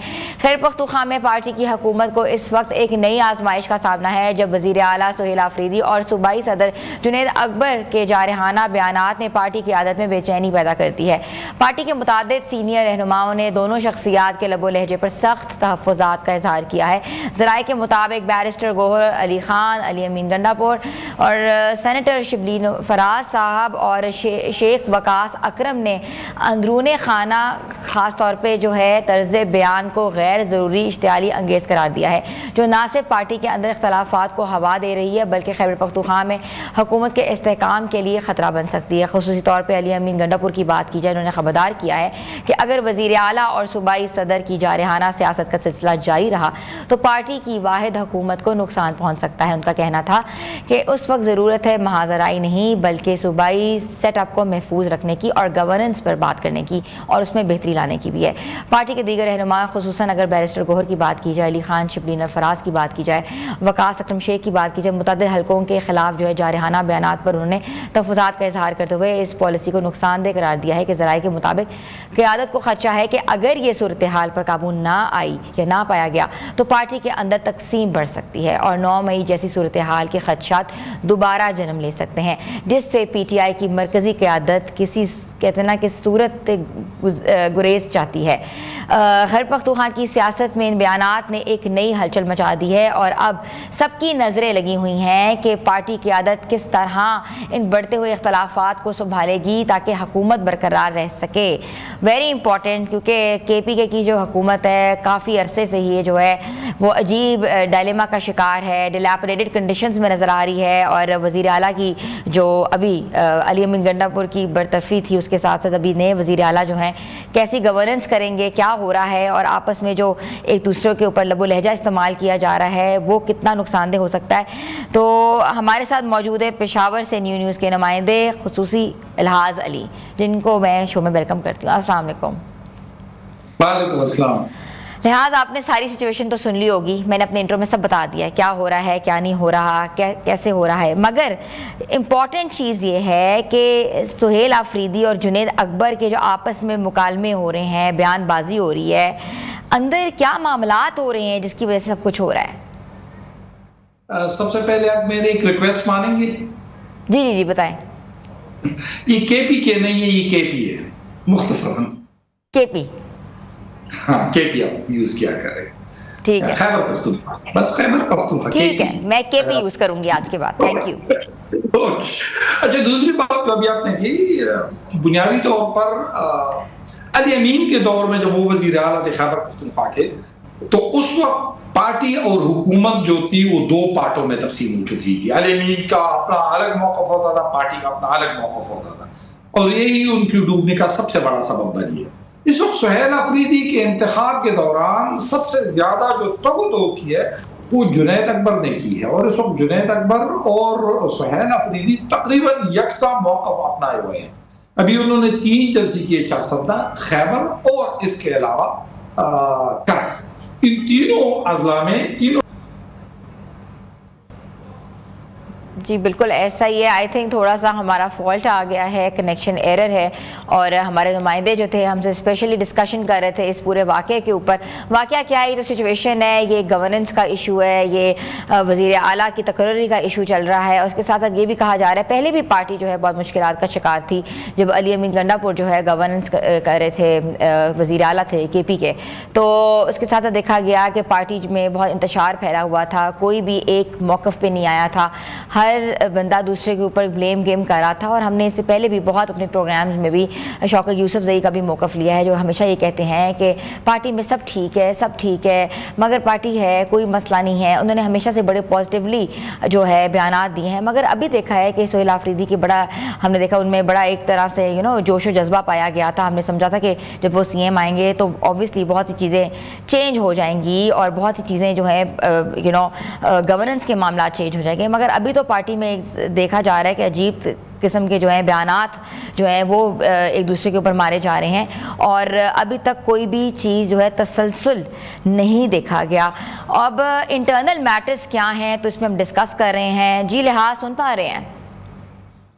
अभी मैं वहीं से अपना मौक़िफ़ दोबारा शुरू कर रहा हूँ कि सुहेल अफरीदी का जब इंतखाब हो रहा था तो पार्टी में जो इख्तिलाफात थे, मुसलसल वो इख्तिलाफात इससे पहले बढ़ रहे थे। सुहेल अफरीदी के दौरान पार्टी और इस वक्त हुकूमत का तकरीबन यकसा मौक़िफ़ है, और बेसिकली इस वक्त खैबर पख्तूनख्वा में है। और अगर आप देख सकते हैं तो आपने बिल्कुल दुरुस्त कहा है कि पार्टी की कई हरकतें चाहते हैं कि इस वक्त जो इदारे हैं उनसे महाजराई ना की जाए, उनके मुताबिक उन अल्फाज का इस्तेमाल ना किया जाए, और हमें अगर खैबर पख्तूनख्वा हुकूमत को बचाना है तो इस हवाले से हमें ठीक ठाक तरीके से एक जिम्मेदाराना मौक़िफ़ अपनाना होगा। ये इस वक्त बेसिकली वो मौक़िफ़ है कि जिसके हवाले से पार्टी की कई रहनुमा जो है वो हुकूमत और इसके अलावा पार्टी की तंजीम पर जोर दे रहे हैं। जी अच्छा, पार्टी की क़यादत ने वज़ीर आला और सूबाई सदर के तर्ज़ बयान पर कोई जो है तंबीह की है, हदायत की है, एक्सेप्ट फॉर द फैक्ट वो कहते हैं कि आपस में जो है ना लड़ें, ना बात करें, तो वजह क्या है? इनसाइट क्या न्यूज़ है आपके पास? What's happening? देखें, मैंने पहले जिक्र किया कि पार्टी और हुकूमत के अंदर जो इख्तिलाफात थे वो अली अमीन गंडापुर के जो वो वज़ीर आला थे तो उस वक्त सबसे ज्यादा थे। अब चूंकि सुहेल अफरीदी के दौर में रेगुलरली मैं गवर्नर खैबर पख्तूनख्वा फैसल करीम पूरी जिसका ताल्लुक मुखालिफ ग्रुप और पाकिस्तान पीपल पार्टी से है, वो कह रहा था कि अली अमीन के दौर में तमाम फरीक़ैन जो थे, सोशल मीडिया अलग नहज पे थी, पार्टी अलग मुकाम पर खड़ी थी, हुकूमत का अपना अलग मौक़िफ़ होता था, ये उन जमाने में था। लेकिन सुहेल अफरीदी के आने के बाद ये तमाम चीजें जो है वो एक नुक्ते पर मरकूज हो गई है, और बुनियादी तौर पर बानी PTI की रिहाई के हवाले से कोशिशें और इसके हवाले से पार्टी और हुकूमत का यकसा मौक़िफ़, और यही मौक़िफ़ इस वक्त जो है उन लोगों ने अपनाया हुआ है। तो इस वक्त पार्टी के अंदर हुकूमत के दरमियान बज़ाहिर अब तक कोई इख्तिलाफ देखने में नहीं आ रहा, अगरचे खैबर पख्तूनख्वा की काबीना जो है वो हमारे वजूद में नहीं है। जिस तरह भी आपने कहा, गुज़िश्ता रात जो है वो सुहेल अफरीदी इस्लामाबाद गए हैं, वहां पर पार्टी के रहनुमाओं से भी मुलाकात की है। उनकी तवक्को है कि आज अडियाला जेल में उनकी बानी चेयरमैन से मुलाकात हो जाए। अगर आज ना ही मुलाकात होती तो कल मुतवक्किल है कि ये मुलाकात हो जाएगी और खैबर पख्तूनख्वा की काबीना की तश्कील की राह में जो रुकावटें हैं वो दूर हो जाएगी। जी अच्छा, आप देख सकते हैं कि जो अभी जो सर्कमस्टांसेस हैं, जो मौजूदा इख्तलाफात हैं, खैबर पख्तूनख्वा की हुकूमत को सियासी तौर पर जो है वो कमज़ोर कर सकते हैं। देखिए, पाकिस्तान तहरीक इंसाफ इस वक्त मुल्क की भी बड़ी जुमात है और खैबर पख्तूनख्वा की तो सबसे बड़ी जुमात, बल्कि इस तरह की जुमात है कि जिन्होंने अपोजिशन को भी बिल्कुल एक कोने तक महदूद कर रखा है। मतलब आप सिर्फ खैबर पख्तूनख्वा असम्बली में 145 का ऐवान है और उसमें मुंतखब नशिस्तों का अगर आप देखें तो 115 है। 115 में 92 पाकिस्तान तहरीक इंसाफ की है और जो बाकी हैं अब आप अंदाजा लगा ले तो उसकी तादाद तकरीबन कोई 27-28 तक बन जाती है। तो इससे आपको अंदाजा होगा कि खैबर पख्तूनख्वा में अपोजिशन की कोई इतनी हैसियत है नहीं, इख्तिलाफात हैं, मुख्तलिफ ग्रुप है, जिस तरह भी आपने जिक्र किया अली अमीन ग्रुप अपना जो है वो कोशिश कर रहा है, तैमूर झगड़ा वगैरह का अपना ग्रुप है, पार्टी की सेंट्रल लीडरशिप की अपनी कुछ राब्ते हैं। इसके अलावा जुनैद अकबर और इसके साथ ही जो आतिफ खान है उसका पार्टी की सदारत भी संभाली हुई है, लेकिन अपना अलग ग्रुप है। लेकिन इस वक्त इन तमाम ग्रुपों के मौक़िफ़ में कोई इस तरह की बयानबाजी नहीं हो रही है जो बयानबाजी माजी में हो रही थी। इसकी वजह से आप पार्टी जो है वो जुनैद अकबर के साथ है, पार्टी जो है वो सुहेल अफरीदी के साथ। ठीक है। अच्छा, इस्लामाबाद की क़यादत में जो इन इख्तलाफात के ख़ात्मे के लिए कोई इंटरवेंशन हो रही है, कोई इंटरवीन कर रहा है कि ऐसी चीज़ें ना हो? फिर भी देखिए, सलमान अकरम राजा जो थे वो पार्टी के वो रहनुमा थे जिन्होंने इन इख्तिलाफात को खात्मे में बड़ा अहम किरदार अदा किया। अगर उन्होंने कई मौके पर कुल करोसो जब अली अमीन साहब वज़ीर आला थे तो उस अली अमीन को समझाने की कोशिश की थी कि आप बजाय इसके कि पंगे ले दूसरों के साथ, पंगे लेने के बजाय आप इन इख्तिलाफात का जो है वो खात्मा करें और उनको टीम की हैसियत से अपने साथ लेके जाए। और यही इसी पर अमल दरामद ना करते हुए अली अमीन गंडापुर की जो निया है वो डूब गई। अब देखते हैं, इस वक्त पार्टी में अगर चूंकि इख्तिलाफात नहीं, काबीना की तश्कील दी जा रही है और आपको पता है कि काबीना में हर ग्रुप चाहता है कि उनकी ज्यादा से ज्यादा लोग जो है वो एकोमोडेट हो जाए। इख्तिलाफात तो नहीं है लेकिन तगदो जारी है कि ज्यादा से ज्यादा अरकान को एकोमोडेट किया जाए। जी ठीक है। अच्छा, कोई खदशात नज़र आ रहे हैं आपको या कोई इम्कानात हैं कि पार्टी की आदत इस मामले पर कोई तंजीमी तब्दीली करे? नहीं, पार्टी की सतह पर इसको कोई तंजीमी तब्दीली नहीं। आपको पता है जुनैद अकबर का इंतखाब चंद माह पहले पार्टी की सूबाई सदर की हैसियत से लाया गया। सुहेल अफरीदी तो मेरे ख्याल में आपको पता है कि 15 को वो हल्फ उठा चुके हैं। तो आप अंदाजा लगा सकते हैं कि इतने कोई बड़ा इशू नहीं है कि पार्टी की सतह पर कोई तब्दीली लाई जाए, हुकूमत की सतह पर कोई तब्दीली लाई जाए। इस वक्त मैंने पहले जिक्र किया कि इख्तिलाफात उस नहज के है नहीं जो अली अमीन के जमाने में थे। अली अमीन के जमाने में इख्तिलाफात शदीद थे, इस वक्त इख्तिलाफात नहीं है। और वो इख्तिलाफात है भी तो बड़ी पार्टियों में इतनी छोटे बहुत ज्यादा तो इख्तिलाफात होते रहते हैं, लेकिन वो मौक़िफ़ की हद तक तो इख्तिलाफ है। पार्टी हुकूमत में कोई इख्तिलाफ नहीं है और इस्लामाबाद की जानिब से कोई इस वक्त इंटरवेंशन नहीं हो रही है।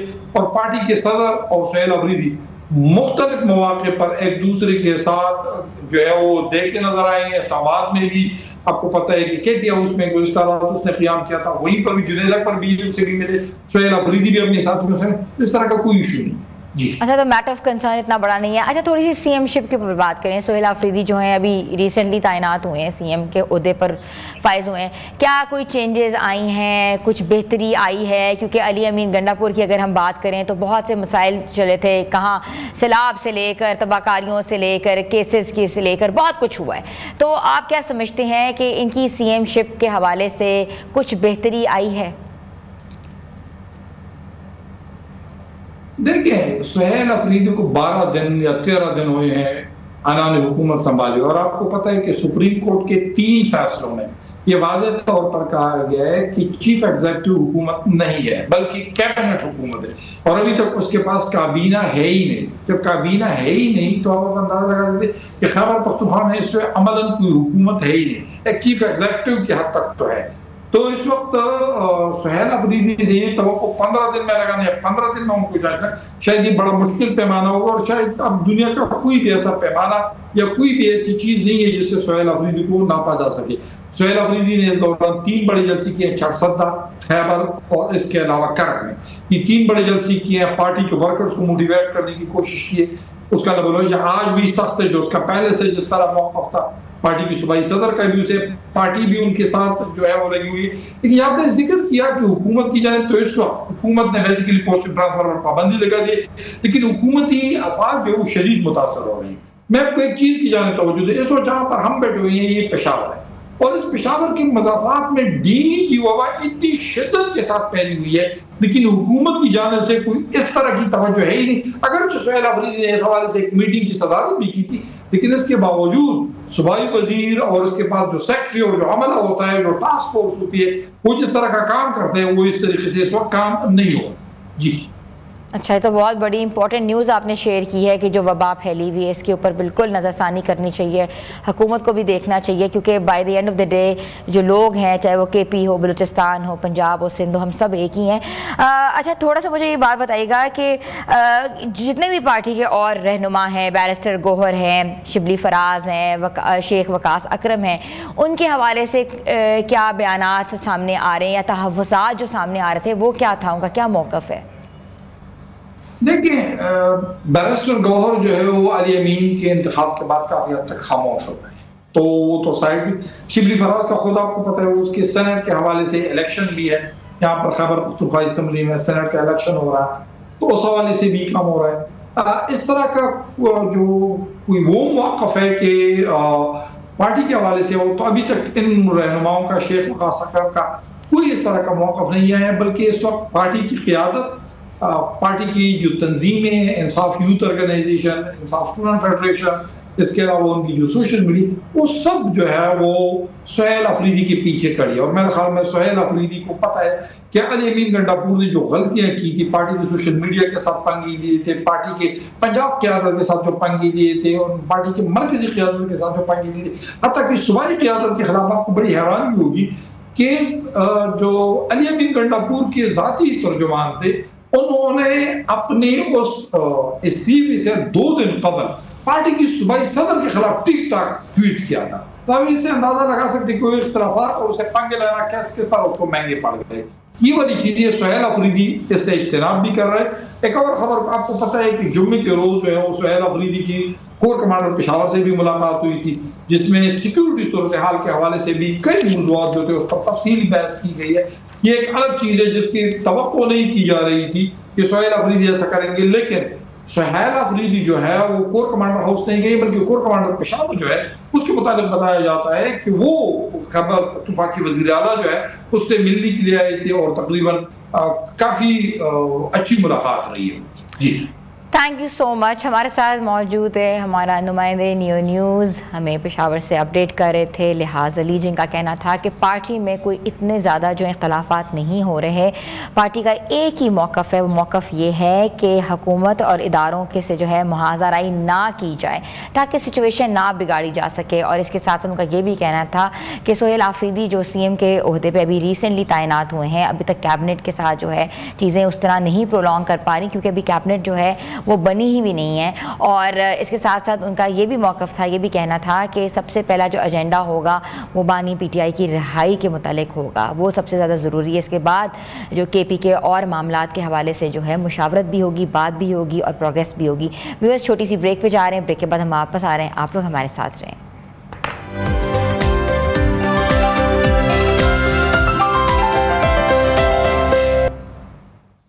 Welcome back. नज़र डालते हैं क्रिकेट के ऊपर। पाकिस्तान जनूबी अफ्रीका के दरमियान आज से शुरू होने वाला 3 मैचेस पर मुश्तमिल T20 सीरीज़ शायकीन क्रिकेट के लिए नया जोश व खरोश लेकर आई हैं। पिंडी स्टेडियम में सीरीज़ का पहला मैच आज खेला जा रहा है, जबकि दूसरा और तीसरा मैच बिलतरतीब 31 अक्टूबर और 1 नवंबर को लाहौर के कज़ाफ़ी स्टेडियम में स्केड्यूल है। ये सीरीज़ ना सिर्फ पाकिस्तान के लिए T20 वर्ल्ड कप की तैयारियों के लिहाज से अहम है, बल्कि टीम के नए कॉम्बिनेशन और सलमान अली आगा की क़यादत का भी बड़ा इम्तिहान है। कौमी टीम ने रावलपिंडी में भरपूर प्रैक्टिस सेशन मुकम्मल की है और अब सबकी नज़रें एक बार फिर जो है बाबर आजम की वापसी पर मरकूज़ हैं, जो बैटिंग लाइन में मजबूती की नई राहें उजागर कर सकते हैं। कप्तान सलमान अली आगा ने प्रेस कॉन्फ्रेंस में वाज़ेह किया है कि मैदान में फैसला वो खुद करते हैं, कोच से नहीं पूछते। साथ ही उन्होंने तस्लीम किया है कि टीम में बेहतरी की गुंजाइश अब भी मौजूद है। उन्होंने कहा है कि एशिया कप 2025 से जो उन्होंने सीखा है और टीम को आगे बेहतर लेके चलेंगे। और दूसरी जानिब अगर हम बात करें तो एक चौंका देने वाला इंकशाफ भी सामने आया है कि साबिक ICC match referee Chris Broad ने दावा किया है कि उन्हें एक मौके पर भारत के खिलाफ हाथ हल्का रखने का कहा गया था। क्रिस ब्रॉड के मुताबिक जो है भारतीय टीम स्लो ओवर रेट की खिलाफ वर्जी के मुरतब थी और मगर उन्हें कहा गया था कि ये भारत है, कोई हल निकालो। ये बयान इंटरनेशनल क्रिकेट काउंसिल की गैर जानबदारी का एक बार फिर जो है सवालिया निशान है और शायद आने वाले दिनों में भी इस पर आलमी सतह पर एक नई बहस जो है छिड़ सकती है। अब देखना यह है कि पाकिस्तान टीम आज के मैदान में कैसा खेलेगी। आज मैच 8 बजे शुरू होगा और क्रिकेट शायकीन की नज़रें जो इस मैच में लगी हुई हैं क्योंकि T20 फॉर्मेट से हमें कुछ ज़्यादा ही कहते हैं ना कि उम्मीद भी नज़र आती है और पुरकशिश भी लगता है। तो हमें ज्वाइन किया है क्रिकेट एक्सपर्ट हैं हमारे साथ अब्दुल समी, जिनको मैं शो में वेलकम करती हूँ। अस्सलाम वालेकुम। जी वालेकुम सलाम, बहुत शुक्रिया। अब्दुल समी साहब, हमने देखा कि हम लोग सोच रहे थे पहले कि शायद क्लीन स्वीप हो जाए और हम लोग जो हैं दोनों मैचेस जो हैं वो जीत लें, दोनों टेस्ट मैचेस जीत लें, मगर ऐसा नहीं हुआ। बहुत सी खामियां देखी गई, बहुत से एनालिसिस भी किए गए हैं, स्वॉट के ऊपर भी नज़रें डाली हैं। तो आप क्या समझते हैं आज का मैच जो है एक तो इम्पोर्टेंस कितनी क्रिएट कर सकता है और जो चेंजेस लाई गई हैं आप उससे जो है मुत्तफिक हैं? जी बहुत शुक्रिया आपका। जो हम मैच सीरीज हमने बराबर की है वो टेस्ट क्रिकेट थी और अब आज जो हम बात कर रहे हैं वो T20 के ऊपर है, तो ये इंटायरली डिफरेंट फॉर्मेट हो जाते हैं। इसकी दोनों का कंपैरिजन किसी भी सूरत में मुमकिन नहीं है, बल्कि वो नामुनासिब होगा कि हम उसकी खामियां या उस मैच के जो एनालिसिस हैं उसकी बुनियाद पे हम ये फैसला करें कि इस T20 में हम सीरीज में कैसे जाएंगे। ये डिफरेंट स्क्वाड है, डिफरेंट फॉर्मेट है, ये शॉर्टर फॉर्मेट होता है। जैसे आपने कहा कि लोगों को पसंद भी इसलिए होता है कि जल्दी इसका रिजल्ट आ जाता है, तो इसके अपने प्रॉब्लम्स हैं हमारे। इसके ऊपर जो अगर हम बात करें तो जो एशिया कप में रिसेंटली हमारी जो परफॉर्मेंस रही है टीम की या कप्तान की या ओवरऑल मैनेजमेंट के जो फैसले रहे हैं उस बुनियाद पे हम इस पे फैसला कर सकते हैं। कप्तान ने भी मीडिया से बात की, कोच ने भी जो है अपने ख्यालात का इजहार किया, लेकिन आप डिफरेंट कॉम्बिनेशन के साथ आ रहे हैं, आपने कुछ नए टैलेंट को लेके आ रहे हैं। स्पेशली बॉलिंग में आप देखें तो उस्मान तारिक हैं, उनको मौका मिल रहा है, अब्दुल समद को एक दफा लाए हैं, हारिस को बिठाया है, फखर जमान को जो है ये कहा के टेक्निक के ऊपर आपने काम करना है। इसी तरह बाबर आजम की वापसी हो रही है और एशिया कप में कहीं ना कहीं जाके ये महसूस होता था कि शायद हमारे पास कुछ सीनियर प्लेयर्स होने चाहिए जो जिम्मेदारी से खेलें और एक्सपीरियंस की कमी थी। तो ये कॉम्बिनेशन में ये इसी तरह नसीम शाह की वापसी हुई है। तो अब उम्मीद तो की जा रही है कि आप होम ग्राउंड पे हैं, अगरचे आप इस वक्त T20 में दुनिया में 7वें नंबर पे हैं आप रैंकिंग में, और साउथ अफ्रीका जो है वो 5वें नंबर पे है। 24 मैचेस खेल चुके हैं, 12 पाकिस्तान ने जीते हैं, 12 ही साउथ अफ्रीका ने जीते हैं, और पाकिस्तान के अंदर 3 मैचेस खेले गए हैं, 3 में से 2 पाकिस्तान ने जीते हैं, 1 साउथ अफ्रीका ने जीता है। तो इस बुनियाद पे तो हमें ये लगता है कि अच्छा मुकाबला होगा। और रावलपिंडी में अब तक दोनों टीमें जो हैं T20 में एक दूसरे के आमने सामने नहीं आई, ये फर्स्ट टाइम आ रही हैं, तो अच्छा मुकाबला देखने को मिलेगा और यंग टैलेंट है और वर्ल्ड कप की तैयारी का मौका भी इससे हमें अच्छा मिलेगा। अच्छा, बिल्कुल आपने बात बजा फरमाई है, फॉर्मेट्स डिफरेंट है, चीज़ें डिफरेंट है, प्लेयर के ऊपर भी बात की है। बाबर आजम 3rd डाउन खेलेंगे, उनकी जवाब he is a part of the team, क्या समझते हैं कितनी नज़रें उनके ऊपर हैं? क्योंकि उनमें कोई तसलसल नज़र नहीं आ रहा। Sometimes he plays fine, but काफ़ी सालों से जो हमने देखा है उनकी परफॉर्मेंस जो अफेक्ट हुई है। आप ठीक कह रही हैं, ये तो अब बच्चा इसके ऊपर बात करता है। मैं ज़ाती तौर पे उनके हक में रहा हूँ, हमने हमेशा उनको सपोर्ट किया है, और बड़े खिलाड़ियों के ऊपर बुरे पैचेस आते हैं और वो उससे निकल आते होते हैं। लेकिन बाबर की बदकिस्मती रही है, शायद हमने थोड़ा सा उनके साथ ज्यादती की है कि उसके बाद अब उनकी फॉर्म उस तरह से बहाल नहीं हो पा रही। अगरचे उनको टीम में वापसी का मौका मिला है और उनको टीम देखती है, मैनेजमेंट और कप्तान के उनके एक्सपीरियंस से ये फायदा उठाना होगा। और इसी तरह बाबर भी समझते हैं, और मेरे ख्याल में वो जरूर इस पे सोचते होंगे, शायद T20 में उनको अपनी जगह बरकरार रखने के लिए ये आखिरी मौका है। अगर बाबर इस तरह से परफॉर्म कर पाते हैं तो आप को चांस है कि पाकिस्तान की टीम जीतने में भी वो किरदार अदा करेंगे और बाबर T20 में वर्ल्ड कप में अपनी जगह बरकरार रख पाएंगे। अदरवाइज बड़ा मुश्किल होगा। और कोच ने तो यहाँ तक भी कह दिया हुआ है कि बाबर आजम की जो पोजीशन है वो 1 डाउन ही है। ये इत्तेमाद की बात होती है। 1 डाउन जो है बड़ी की पोजीशन होती है। कुछ लोगों का ख्याल है कि उस्मान खान जो रिसेंटली दोबारा उन्होंने टीम में जगह बनाई है, उनको 1 डाउन खिलाना चाहिए कि इस ग्राउंड पे शायद 2 या 3 सेंचुरीज है उनकी। लेकिन चूंकि कोच ने कह दिया हुआ है तो बाबर आजम को बड़ी अहम जिम्मेदारी मिली है और हम उम्मीद करते हैं कि वो कुछ रन्स करेंगे और अपनी फॉर्म भी बहाल करेंगे और टीम में अपनी जगह बरकरार रखेंगे। अच्छा, कोच की आपने बात की है। सलमान अली आगा ने एक स्टेटमेंट दी है कि मैं फैसले खुद करता हूँ, मैं किसी से मुशावरत नहीं करता और कोच का इसमें तो अमल दखल नहीं है। तो क्या समझते हैं, ये तजाद है कि बस ऐसे ही है, ग्राउंड के अंदर के फैसलों की बात की जाए तो?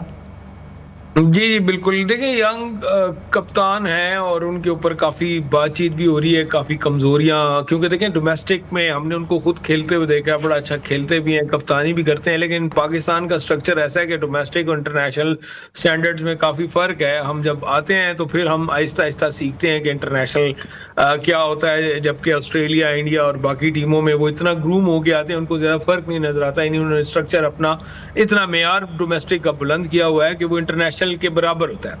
हमारे यहाँ ये मसाइल हैं। तो सलमान की कप्तानी के ऊपर भी बात हो रही है, उनसे गलतियां भी हुई हैं, वो यंग है, सीख रहे हैं। लेकिन ये बात शायद उन्होंने अब कह लें किसी सहाफ़ी के जवाब में उस तरह से कह दी होगी, ऐसा मुमकिन नहीं है। उनकी मुसलसल मुशावरत रहती है और अब तो टीम का स्ट्रक्चर ऐसे बना हुआ है, या तो आप सीनियर कप्तान हो आप। बिल्कुल ऐसा ही है, आप बिल्कुल सही कह रहे थे। हमारे साथ अब्दुल समद थे और आई थिंक थोड़ा सा टेक्निकल इशू आया है जिसकी वजह से जो आवाज़ नहीं पहुंच पा रही, मगर जैसे ही हमें ज्वाइन करते हैं। जी अब्दुल समद साहब, आप सुन पा रहे हैं? जी जी बिल्कुल, मुझे आपकी आवाज़ क्लियर जी। अच्छा, ये तो हाँ आपने एनालिसिस कर लिया। थोड़ी सी पिच के ऊपर भी बात करें। रावलपिंडी पिच हमने देखी है अभी, कैसी पिच है एज़ कम्पेयर टू लाहौर, क्योंकि 2 मैचेस लाहौर में, एक रावलपिंडी में है। तो पिच कंडीशंस के ऊपर आप क्या तबसरा देते हैं? देखिए, ये T20 फॉर्मेट है, इसके ऊपर पिच का कोई बहुत ज़्यादा किरदार उस तरह से नहीं होता। अगरचे क्रिकेट के मैच का रिजल्ट और पिच का जो सूरत हाल है ये एक दूसरे से जुड़े हुए हैं, लेकिन उसके बावजूद आप ये टेस्ट क्रिकेट में होते हैं कि आपने 5 दिन खेलना होता है, सेम सरफेस यूज हो रही होती है, उसकी कंडीशंस बदलती जाती है, जब उसके ऊपर डिफरेंट बारियां होती हैं, डिफरेंट बॉलर्स आते हैं। T20 is a shorter format, आपने 1.5 घंटे के अंदर जो है बॉलिंग करनी है। उसमें आप देख लेना, अगर आप इसी का कंपैरिजन करें वनडे से, तो वनडे में 50 ओवर की एक बारी होती है।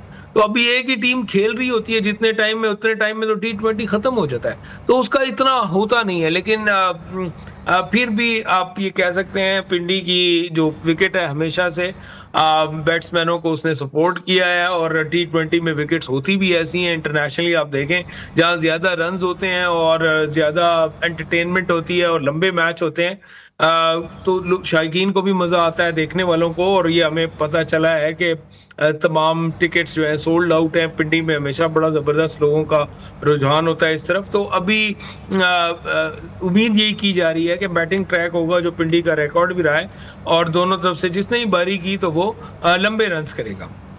ठीक है, बिल्कुल आपने सही कहा है कि पिंडी जो है उसकी विकेट बिल्कुल डिफरेंट है एज़ कम्पेयर टू लाहौर।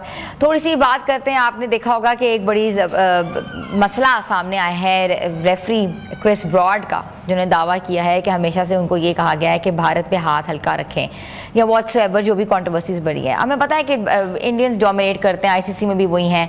तो आप इस चीज़ को कैसे लेते हैं? आगे आने वाले दिनों में क्या प्रॉब्लम्स हो सकती हैं, जबकि आगे वर्ल्ड कप भी आ रहा है? देखिए, क्रिस ब्रॉड जो है ये इंग्लैंड के ओपनर होते थे और बड़े स्टाइलिश बैट्समैन होते थे, और इनके जो बेटे हैं स्टीवर्ट ब्रॉड, उन्होंने बहुत लंबे अरसे तक इंग्लैंड की नुमाइंदगी की है और फास्ट बॉलिंग में उन्होंने काफ़ी आउट किए हुए टेस्ट क्रिकेट में। रिसेंटली वो टेस्ट क्रिकेट से रिटायर हुए हैं। तो ये एक जिम्मेदार बंदे हैं और आईसीसी के रेफरी रहे हैं मुख्तलिफ मैचेस में। तो उन्होंने वो बात की है जो हम काफ़ी अरसे से कहते हुए आ रहे हैं, लेकिन किसी का शायद ज़मीर नहीं जाग रहा था या कोई सामने आके नहीं कहता कि मुख्तलिफ मौके इंटरनेशनल क्रिकेट में ऐसे आए हैं जहाँ वाज़े तौर पर देखा गया है कि ICC का जो वज़न है वो इंडिया के पलड़े में था। और आपने अभी देखा है कि ये पहले ऐसे बंदे हैं जो बोले और आगे भी ऐसी बातें आएंगी। ये तो उन्होंने बड़ी छोटी बातें की है। 2011 के वर्ल्ड कप में जब पाकिस्तान इंडिया में मोहाली में खेलते हुए हार गया था तो उसमें तेंदुलकर का बड़ा क्रूशल आउट था और वो बाद में लोगों ने माना था, वो वाजे विकेट को हिट कर रहा था बॉल और वहीं से मैच का पासा पलट जाना था। सईद अजमल ने उनको आउट कर रहे थे लेकिन वो आउट DRS ने वो आउट नहीं दिया। जब वो आउट नहीं हुआ उसमें काफी गैप आया था, उस गैप के बाद वो आउट नहीं हुआ। तेंदुलकर खड़े रहे, उन्होंने बारी की, पाकिस्तान से मैच छिन गया, पाकिस्तान वर्ल्ड कप से बाहर हुआ। तो इस तरह की काफी चीजें की हैं जिसपे हम ये सारी दुनिया में आवाज उठती है। जो लोग बिग 3 का नाम लेके इंडिया की साइड पे बैठ जाते हैं, इंडिया की गोद में बैठ जाते हैं, जब ऐसी बात आती है तो वो भी इस पे इतराज करते हैं। तो इस चीज के ऊपर जो है बात होनी चाहिए, लेकिन बज़ाहिर जो हालात हैं वो लगता नहीं है क्योंकि उनके वो असरअंदाज हैं दुनिया क्रिकेट के ऊपर। पैसा इतना ज्यादा है, दुनिया की सारी बड़ी कंपनीज, बड़े स्पॉन्सर्स इस वक्त इंडिया में बैठे हुए हैं जो पैसा लगाते हैं। तो ICC को जो रेवेन्यू जनरेट होता है वो इंडिया से जाता है। तो इसके ऊपर इसलिए लोग डर के बात नहीं करते, हर एक को अपनी नौकरी का मसला होता है। लेकिन उम्मीद की जाती है जिस तरह क्रिस ब्रॉड आगे आए हैं तो शायद फ्यूचर में कुछ और लोग भी आगे आए और फिर जब ये आवाजें इकट्ठी हों तो शायद कोई ऐसा मौका आए कि वो मजबूर हों और ऐसी चीजों से और ऐसी हरकतों से वो पीछे हों। बिल्कुल फेयर प्ले की असूलों के तहत भी बहुत सी चीज़ें सामने आ सकती हैं। Thank you so much. हमारे साथ मौजूद थे स्पोर्ट्स एनालिस्ट अब्दुल समद, जिनका ये कहना था कि पाकिस्तान टीम के जो है वो तब्दीलियाँ की गई हैं साउथ अफ्रीका के साथ। आज जो है जो T20 है वो आज खेला जाएगा पिंडी के मैदान में, तो उसमें जितने भी चेंजेस हैं वो पाकिस्तान के लिए बहुत पॉजिटिव साबित हो सकते हैं। और ख़ास तौर पे बाबर आजम पे उन्होंने कहा है कि बाबर आजम जो है 3rd डाउन खेलेंगे। बहुत इंपॉर्टेंट पोजीशन उनके लिए खेलना और अपना लोहा मनवाना, क्योंकि काफ़ी अरसे से वो इनकंसिस्टेंट है, उनकी कंसिस्टेंसी बहुत ज़रूरी है। इसके साथ साथ क्रिस ब्रॉड के हवाले से कहा, जिन्होंने भारत के ऊपर जो स्टेटमेंट दिया है कि भारत की वजह से हमेशा ये कहा गया है कि उन पर हाथ हल्का रखें। तो अगर ऐसी बहुत चीज़ें इकट्ठी हो गई तो ऑब्वियसली ICC जो है बिल्कुल उसके जो है आंखें झुक जाएंगी और फिर वो कोई फेयर प्ले की तरफ जो है वो कार्रवाई करेगा। छोटी सी ब्रेक ले रहे हैं, ब्रेक के बाद हम वापस आते हैं। आप लोग हमारे साथ रहें।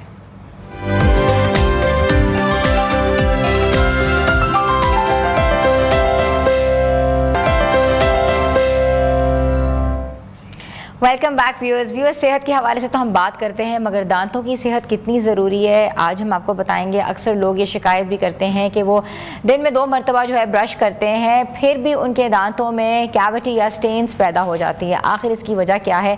क्या सिर्फ ब्रश जो करना ही काफ़ी है या दांतों की हिफाजत के लिए भी कुछ इजाफी इकदाम भी ज़रूरी हैं? दांत इंसानी सेहत का एक बहुत अहम हिस्सा है, लेकिन बदकिस्मती से हमारे माशरे में ओरल हाइजीन यानी मुँह और दांतों की सफाई को अक्सर नज़रअंदाज किया जाता है। कई लोग समझते हैं कि ब्रश करने से सब मसाइल ख़त्म हो जाते हैं, हालांकि हकीकत में ग़िज़ा, तर्ज़ ज़िंदगी, पानी में फ्लोराइड की कमी और गलत ब्रशिंग टेक्निक भी दांतों की ख़राबी में अहम किरदार अदा करती है। दूसरा बड़ा सवाल यह है कि अगर कोई दांत गिर जाए या निकालना पड़ जाए तो उसका मुतबादिल क्या होना चाहिए? क्या डेंटल इम्प्लांट्स जो है बेहतरीन तरीका है? इसी तरीके से ब्रेसेस जो हैं, जो बच्चों से लेकर बड़ों तक जो है सबके लिए इस्तेमाल होते हैं। सिर्फ खूबसूरत मुस्कुराहट के लिए नहीं, बल्कि जबड़ों की साख्त और बाइट और बोलने के अंदाज को भी दुरुस्त करने के लिए भी ज़रूरी समझे जाते हैं। और जहां बात जदीद दौर की हो तो वहाँ स्टेम सेल रिसर्च ने डेंटिस्ट्री में एक नया बाब भी खोल दिया है और दुनिया भर में जो है माहिरीन इस तहकीक कर रहे हैं कि मुस्तकबिल में शायद हम खोए हुए दांतों को कुदरती तौर पर दोबारा उगा सकें। तो आज हम इस बहुत इम्पॉर्टेंट इशू पर डिस्कस करेंगे, क्योंकि डेंटिस्ट्री बहुत इम्पॉर्टेंट है, हमारी स्माइल बहुत ज़रूरी है और दांतों का जो सही हाइजीनिक तरीका है वो कौन सा है। और हमें ज्वाइन किया है डॉक्टर मुजम्मिल ने और मैं उनको वेलकम करती हूँ, डॉक्टर मुजम्मिल अमजद को। अस्सलाम वालेकुम। वालेकुम सलाम। कैसे हैं सर? जी अल्हम्दुलिल्लाह, आप सुनाएं? सर बिल्कुल ठीक ठाक। सर डेंटल सर्जन आपकी एक बहुत इंपॉर्टेंट जॉब है और अक्सर लोग इस चीज़ को नज़रअंदाज कर लेते हैं कि उनके दांत कैसे नज़र आ रहे हैं, क्योंकि आपको कहता है एक फेशियल एक्सप्रेशन की मेन चीज़ होती है आपकी दांत। जब आप स्माइल करते हैं तो ऑटोमेटिकली नज़र आता है, या वो येलो हुए हों, उन पर स्टेन्स लगे हों, ब्राउन हुए हों या कीड़े लगे हों, उन दांतों को कैसे खूबसूरत हम बना सकते हैं?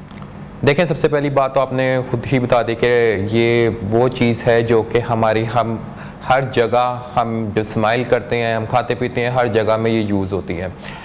अब जैसे आपने भी शो के स्टार्ट में बताया कि कई पेशेंट्स या कई लोग कहते हैं कि हम सुबह और शाम दोनों टाइम ब्रश करते हैं लेकिन फिर भी हमारे मुंह में येलोइशपन या स्टेन वगैरह ये क्यों रहता है। इसकी सबसे बड़ी वजह ये होती है कि आपने ब्रश या सफाई सिर्फ 2 टाइम दिन में की होती है, जबकि आपने खाना दिन में 3 से 4 दफ़ा खाया होता है। आपके बीच ड्यूरिंग आपके ऑल द डे आप बीच में चाय भी पीते हैं, कॉफ़ी भी पीते हैं, जो जितना भी आपने खाना है वो दिन में खाते हैं, और सिर्फ आप ब्रशिंग और सुबह और शाम को करते हैं। तो सुबह और शाम की तो ब्रशिंग हो गई, लेकिन जो दरमियान में आपने जो भी खाया पिया उसकी सफाई के लिए हम कुछ भी नहीं करते। तो मैं अपने पेशेंट को इसी चीज़ में यही मशवरा देता हूँ कि आपने जो सुबह की ब्रशिंग की, उसके बाद आपने जो भी खाया, आपने दोपहर में आपने उसके लिए क्या इकदाम किए, उसके लिए आप ये कर सकते हैं इकदाम कि आप जब भी खाना खाएं उसके बाद आप नीम गर्म पानी से कुल्ली कर लें। अगर आप वो नहीं, या आपने चाय पी या कोल्ड ड्रिंक्स पी, उसके स्टेन्स लग गए, तो आप क्या कर सकते हैं, आप अगर कहीं बाई फंक्शन वगैरह में है तो आप टिश्यू से अपने जो दांत हैं उनको थोड़ा बहुत साफ़ कर लें ताकि उसमें स्टेन ना टिके। ये और सेकंड जो सबसे मोस्ट इम्पॉर्टेंट बात ये है कि जो कि कैविटी का बायस ही बनता है कि हम खाना खा लेते हैं लेकिन हम उसके बाद ये नहीं देखते कि खाना हमारे दांतों में जो फंसा हुआ है, खुराकें फंसी है, वो कैविटी का बाइस बन रही है। ठीक है। तो हम उसमें ये है कि सबसे जो बेहतरीन है और all over the world use हो रहा है वो ये है कि हर खाने के बाद हमें फ्लॉसिंग करनी चाहिए दांतों में, ताकि जो भी उस खाने के ज़रात हमें कौन सी जगह खला या स्पेस ऐसी हैं जिसके अंदर खाने के ज़रात फंसते हैं, हमें उनका नहीं पता होता। इसलिए हमें चाहिए कि हम जब भी खाना खाएं तो उसके बाद हम अपने सारे दांतों की एक दफ़ा फ्लॉसिंग करें और ये अपनी रूटीन में रखें कि हमने एक सुबह और शाम को तो ब्रश करना ही करना है, लेकिन दरमियान में भी हम बगैर पेस्ट के ब्रश कर लें या कुल्ली कर लें, या अगर कहीं बाहर फंक्शन बैठे हुए हैं तो हम सिर्फ टिश्यू से अपने स्टेन्स वगैरह साफ कर लें। डॉक्टर मुस्तफा ये भी बताइएगा कि ब्रश करने का तरीका लोगों को नहीं पता होता, लोगों को नहीं पता अपवर्ड करना है, डाउनवर्ड करना है, या हमने कैसे इंटरनल वाली साइड पे कैसे ब्रश करना है,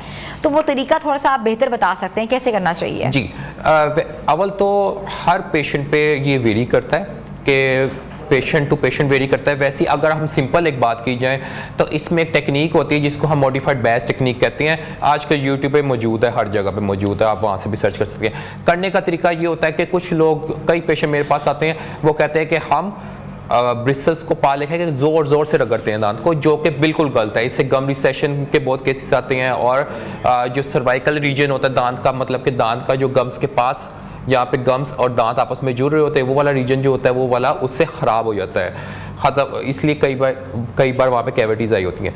करने का तरीका सिंपल है और वो ये है कि आपने एक चूज़ करना है, या अपर जो चूज़ करना है या लोअर जो चूज़ करना है। उसके बाद आपने जो ब्रिसल्स, फॉर एग्जांपल ये मेरी उंगली है, ये एक टूथब्रश है, इसके आगे ब्रिसल्स लगे हुए, दंदान लगे हुए हैं, आपने वो अपने दांत के पास लेके आना है। फॉर एग्जांपल मैं अपवर्ड का पहले करना चाह रहा हूँ, ऊपर वाले जो का, तो अपने दांतों के पास लेके आना। जब पहला ब्रिसल हमारे दांत को टच हो जाएगा वहीं पे हमने रुक जाना है। अब लोग क्या करते हैं, वो दबा देते हैं, ब्रश के ब्रिसल्स को दबा देते हैं और उसके बाद वो रगड़ते हैं। ऐसे नहीं करना, पहला ब्रिसल टच हो गया, रुक गए, वहां से फिर हमने राउंड करना है, ठीक है। अपर भी राउंड करना है और लोअर भी हमने सर्कुलर मोशन में करना है, राउंड करना है। अच्छा, अक्सर लोग समझते हैं ना जिस तरह हम कारपेट को साफ कर रहे हैं उस तरह मुंह को भी हम इसी तरीके से। नहीं, ये बहुत मैल प्रैक्टिस है और इससे आपको बजाय के फायदा हो, इससे आपको नुकसान की तरफ ही चलते हैं। डॉक्टर साहब, अक्सर देखा है कि दांत जो हैं इंटरनल साइड पे उगाते हैं, गलत जगहों पे उगाते हैं, और निकालना जो है कभी कभार बहुत ज़्यादा मुश्किल हो जाता है, और उसके बाद हम देखा है कि उसके मिल्क टीथ तो निकल आते हैं, लेकिन जो आपके जो दूसरे दांत हैं उनमें कैविटीज़ आ जाती हैं गैप्स की वजह से। तो कैसे हम इस चीज़ों को भी देख सकते हैं? देखिए, सबसे पहली बात तो ये है कि अगर दांत हमारे जो अलाइनमेंट उससे बाहर आ रहे हैं, मतलब कि जैसे आपने कहा आगे पीछे आ रहे हैं, तो सबसे पहले तो कॉज हमारे पास यही बन गया कि वो दांत जो आगे पीछे हुए हैं वो क्यों हुए हैं, वो इसलिए हुए हैं क्योंकि आगे या तो उनको स्पेस नहीं मिली, या जो पुराने, मोस्टली ये बच्चों में होते हैं कि जो बच्चों के जो मिल्की टीथ होते हैं वो टाइम से निकलते नहीं है ड्यू टू एनी रीजन, या तो उनकी डाइट इतनी अच्छी नहीं होती या उनकी जेनेटिक्स ये प्ले कर रही होती हैं। तो दांत जिसने न्यू निकलना है उसने तो अपने टाइम पे निकलना है, अगर उसको वो जगह नहीं मिलती, अगला दांत नहीं गिरता तो वो अपने आगे पीछे निकल आएगा, जिसकी वजह से क्या होता है, जिसकी वजह से हमें फिर उनका दांत मजबूरन निकालना पड़ता है ताकि वो अपनी स्पेस को दोबारा रिगेन कर ले। न्यू दांत जो है, हमें पुराना दांत निकालना पड़ता है ताकि न्यू दांत स्पेस को रिगेन कर ले, और उसी की वजह से अगर हम ये टाइमली नहीं करते, उसी की वजह से डिफरेंट सिनेरियोज क्रिएट होते हैं। सबसे पहला सिनेरियो ये क्रिएट होता है कि दूध वाला दांत एक टाइम पे आके उसने डिग्रेड होना होता है, उसने खत्म होना होता है, क्योंकि उसकी टेन्योर इतना ही होता है। तो जब वो डिग्रेड होता है उसकी वजह से आपके रिजॉल्व जब वो होता है उसकी वजह से आपके इर्द गिर्द वाले दांतों में कैविटी का बहुत बड़ा इशू बनता है। दूसरी बात ये है कि जो हमारा परमानेंट टीथ आता है उसका साइज और जो हमारा डेसिडियस मतलब के दूध वाला दांत होता है उसके साइज में बहुत ज़्यादा फर्क होता है। तो जिसकी वजह से कि जब हमने जब वो डेसिडियस दांत मतलब कि दूध वाला दांत टाइम से नहीं निकलेगा तो और पिछले जो परमानेंट दांत होगा वो पहले निकल जाएगा, बाहर आ जाएगा, उगाएगा, उसको स्पेस नहीं मिलेगी, तो ये यहाँ पे फूड इंफेक्शन भी होगा, यहाँ पे खाना ही फंसेगा और यहाँ पे कैविटीज बनने के चांसेस डबल से ट्रिपल हो जाते हैं। ठीक है डॉक्टर साहब, अक्सर देखा है कि होंठ बंद नहीं हो रहे होते, दांत बाहर होते हैं, ब्रेसेस की ज़रूरत होती है और ख़ासतौर पर बच्चों में ये चीज़ बहुत कॉमन है। तो ब्रेसेस जो होती है उसकी कोई उम्र होती है लगाने की या किसी भी उम्र में लग सकते हैं? जी, सबसे पहले तो ये है कि जिनके दांत बाहर होते हैं मोस्ट प्रॉब्ली उन्होंने थंब सकिंग की होती है, बच्चों को जो अंगूठा मुंह में रखने की आदत होती है या बहुत टाइम एज तक उन्होंने फीडर लिया होता है, तो उसकी वजह से उनका पैलेट जो होता है वो आउटवर्ड ग्रोथ करने लग जाता है। अब इसमें ये है कि आप हमने इसमें ये चीज़ एक सिनेरियो देखना होता है कि ब्रेसिस में कौन सी एज है जो सबसे बेहतरीन है। वो बेहतरीन है कि जब आपकी डेसिडियस टूथ खत्म हो जाए, जब वो डेसिडियस सारे गिर जाएं और परमानेंट टीथ आ जाएं, वो आपकी उम्र होती है तकरीबन बुकिश कहते हैं 11 से 12 साल, जो कि प्लस माइनस होती रहती है क्योंकि बुक से हमारा जो प्रैक्टिकल लाइफ है बहुत डिफरेंट होती है। अब इसमें यह है कि 12 साल सबसे बेस्ट है और 18 साल तक हम इसको जबड़े को अपने लिहाज से बेहतर कर सकते हैं, लेकिन 12 से 18 साल से अगर ऊपर चली जाती है एज तो उसमें हम सिर्फ अपने दांत ही सीधे कर सकते हैं। जो हमारा जो एक कहते हैं ना चोंच जैसे जो बन गया, ये पैलेट बन गया, इसको वापस नहीं हम लेके आ सकते 18 साल के बाद। 18 साल से पहले हम उसको बेहतर कर सकते हैं। 18 साल के बाद अगर हम कहते हैं कि हमने वो जॉ को भी बेहतर करना है तो उसके लिए फिर हमें एक सर्जरी करनी पड़ती है। अच्छा डॉक्टर साहब, स्टेम सेल की बात की जाए, स्टेम सेल रिसर्च डेंटिस्ट्री में कितनी तरक्की कर चुकी है और जो जैसा कि बताया जा रहा है कि आप अपना ओरिजिनल दांत जो है वो वापस हासिल कर सकते हैं, इज इट ट्रू?